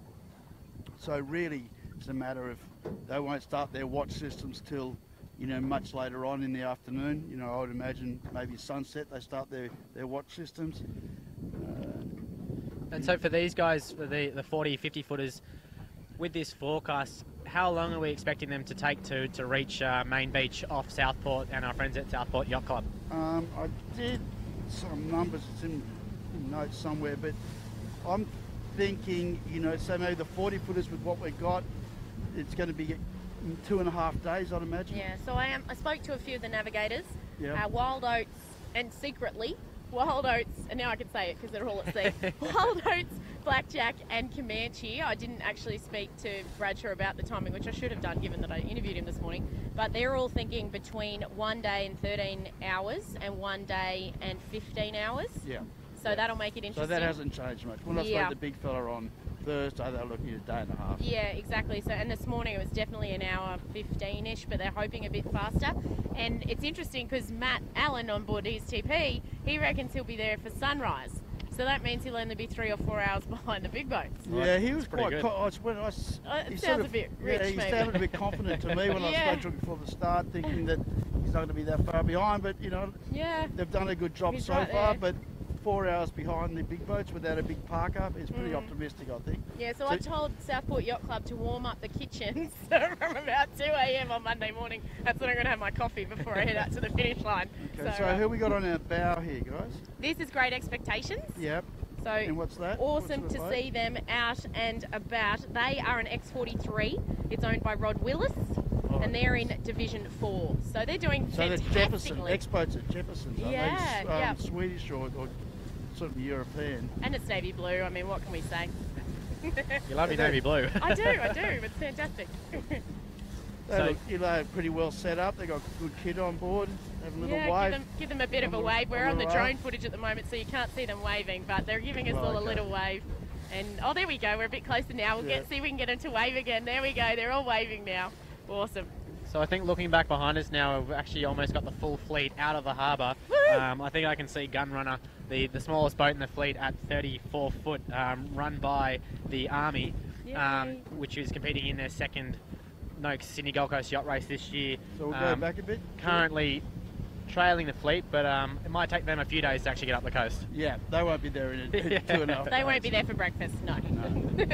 Well, it's definitely a great experience for those guys, and it's great to have them in the fleet once again this year, building towards the Rolex Sydney to Hobart later this year as well. I've actually been down in the wheel well on that boat.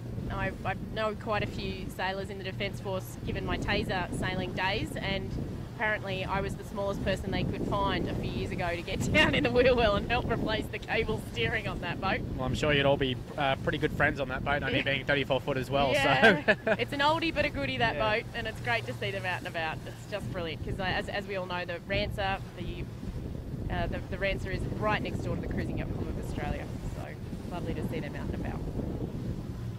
So we are just into about the 40-minute mark of the of the Noakes Sydney Gold Coast Yacht Race. I'm getting one of my sponsors mixed up here and races mixed up. With the fleet now heading their way up the coast. We have the back half of the fleet just coming out of the heads at the moment, and the Supermax is well offshore now, being 40 minutes into this race. Yeah, amazing. It doesn't take long for it to all spread out. And where's our last year's winner? Can you spot them? Komatsu. No, I cannot see them right this second. I think they'll probably be a little bit in front of where we are right now. Yeah, right. So I'm going to put my money on Kernsey to be a little bit further in front of where we are right now. We'll see how right I am. He may even be just off our starboard bow here, guys. Is this him just here? On starboard. Yeah. There he is. So he's just behind us here on port. so is there anything further else? down. We'll go and have a look at them. Is there any other boats that we got to do? Last call. Anybody on Facebook? If we haven't seen your boat yet, and they're a little bit further back, I'll tell you if we've already passed them. Arch rival Emma Byrne. They were just off our port bow when we were trailing Sail Exchange and Grace O'Malley. Just so you know, his Dream just in front of us now. So Dream, a 38-footer from Queensland, racing in Yay. Division 3, owned by Craig Salter. We haven't seen too much of these guys, so it'll be interesting to see how they go in this race. I'm sure heading back up to home waters for them. And they're giving us a wave too. Good luck, guys. We'll see them English in a few 38. years. Yeah. Yes. Do you know anything about these boats, Woz? No. No. Okay. Cool. No, so they're from Queensland, So so we I'm don't not feel so sure bad. not sure how much racing they've done here out of the Cruising Yacht Club of Australia. Excellent. As we look off our bow, we also have Chinquante, which is a Sydney 38. Yeah. That lovely They're- gold. They've sort of struggled to get out a little bit, haven't they?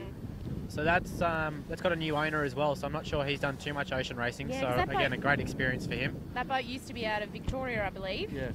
Yeah, now Roomba. We all know Roomba. We see her out and about on Wednesdays and Fridays all the way through the year. And is she just having a look? She's not on my list. No, yeah, so They're having a Mortgage good Choice battle. Just Rumba. kidding. They're sort of- Mortgage Choice They're Roomba. going to have to tack off here. They are. This is awesome. Look at this There action we go. here. Right off Sydney got heads. match racing Oh. going on in the When you- Gold when Coast you- race. a North few tips for Shore that. 370 owned by Kerry Burke is Mortgage Choice Roomba. Excellent. And there's Komatsu. Look how little she looks. Yeah, amazing, huh? So they're probably last boat out of the lot. The green guy. Yeah, can't remember what his name is. But that's how they. I had to That's avert how my eyes. the handicapping. I don't know whether you followed. My explanation? Yeah, the premium. It's like golf Let me have- handicapping. well, yeah. Let's go exactly. with golf handicapping. The better you are at golf, the worse your handicap. But the handicaps don't change on IRC No. unless you modify your boat. So basically, here and you get a I'll higher have a crack. premium. I'll You can have a crack at my analogy. Go, Woz, go. Let's for the viewers. So let's Yeah. say the 100-foot wild oats, Comanche, all of that. Yeah, High tech, everything carbon. yeah, Big budgets, professional crews. Yeah. Well, the crews actually don't come into the rule. Mm. So, as you said, there's a whole bunch of algorithms. So basically, Yeah. let's take the length, the width, the height, the size of the sails, and how long the keel is. That will give you an ultimate performance or a performance number. So obviously, if you go and put those numbers of Komatsu into it, which was designed in 1968, so you get actually an age allowance. versus. Then you put in its size, its width, mast, keel, Yeah. and that's got a potential performance number. So at the end of the day, if the guys can sail their boats better than the other boat to their performance number, Yeah. they'll win.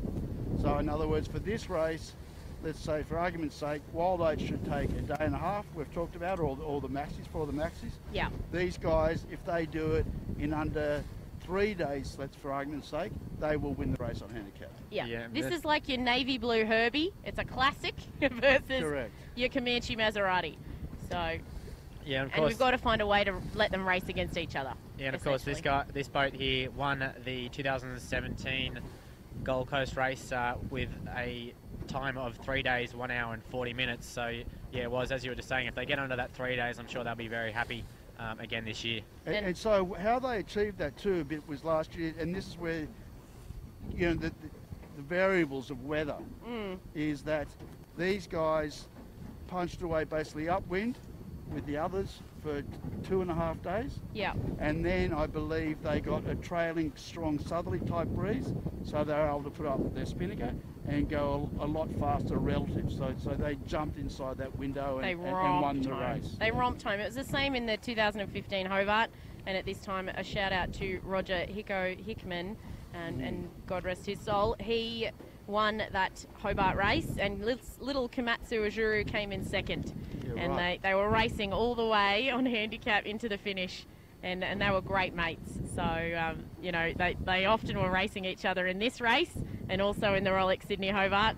And they were like little glamours and the little boats that could. They just keep on going, and sometimes they come home strongly, Yeah, which is just exactly. great Well, to see. So that was like an old VAR, I think 43. Yeah. That might have been Bob Oatley's first boat. I think it was the Hick 50 or something. It's a Was it? maybe, Anyway, yeah. no, But anyway. it's still in the Anyway, pen at the small, CYC. Yeah, same thing. Small, reliable, and you know they still send these things hard. Like look how hard Kearnsey's racing this. He has not looked back once, and we're sitting on his tail. He's locked in and steering with his little Yeah. tiller there. The crew are waving, but And I mean, if the crews that first sailed these saw that, you know, what's on board now in terms of instruments, in terms of, you know, sail design, materials, and all of those stuff, so they just wouldn't believe it. You know, so these boats would be sailing faster than when they were first built. Yeah, definitely an amazing boat there, the 34-foot yacht. So we'll All right, see. I think we're at the what do very you back think, of the fleet Jordan? here. yeah, we are. What a beautiful day. Are we just going to stay out here I know, for the we rest might, of the day, guys? we might go to Brisbane with Yeah, you. let's go up to Southport. We'll just follow the fleet. Exactly. This is glamour. Southport. Until that westerly comes in, and then we're going away. All right, so just to fill you in, you know, there's a few boats have tacked onto starboard and sort of going back north, while really, from what I can see, the 100-footers are still going out to sea. So obviously we can't communicate with the legends, navigators and strategists on those boats right now No. to know what they're thinking. That would be ideal. But yeah, that would be good to get a present insight. We know what they were thinking earlier, and you know, when I spoke to a few of the guys, they didn't feel a big need to go very far offshore, but that's a relative term. Yeah. You know, like, you know, 20 miles offshore isn't that far offshore in the stretch of the race they've got to do, you know. So, and obviously too, normally the further you go offshore, the more current. Yeah. Yeah, definitely. So they're searching for pressure out there, that's for sure. And maybe it's pretty even current.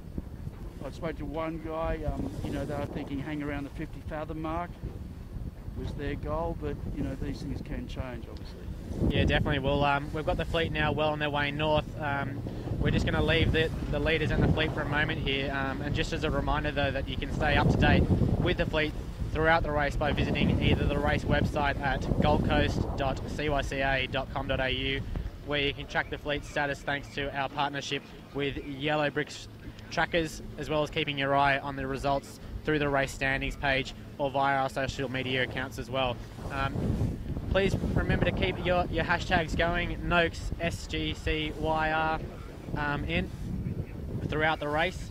We'd love to see your comments and your photos over the next few days, and as we just said, you can keep up to date with the latest news, images, videos and highlights on the Noakes Sydney Gold Coast Yacht Race website. And apparently, Geordie, the tracker is up and running. I've got lots of people already checking it out, so that's fantastic to see.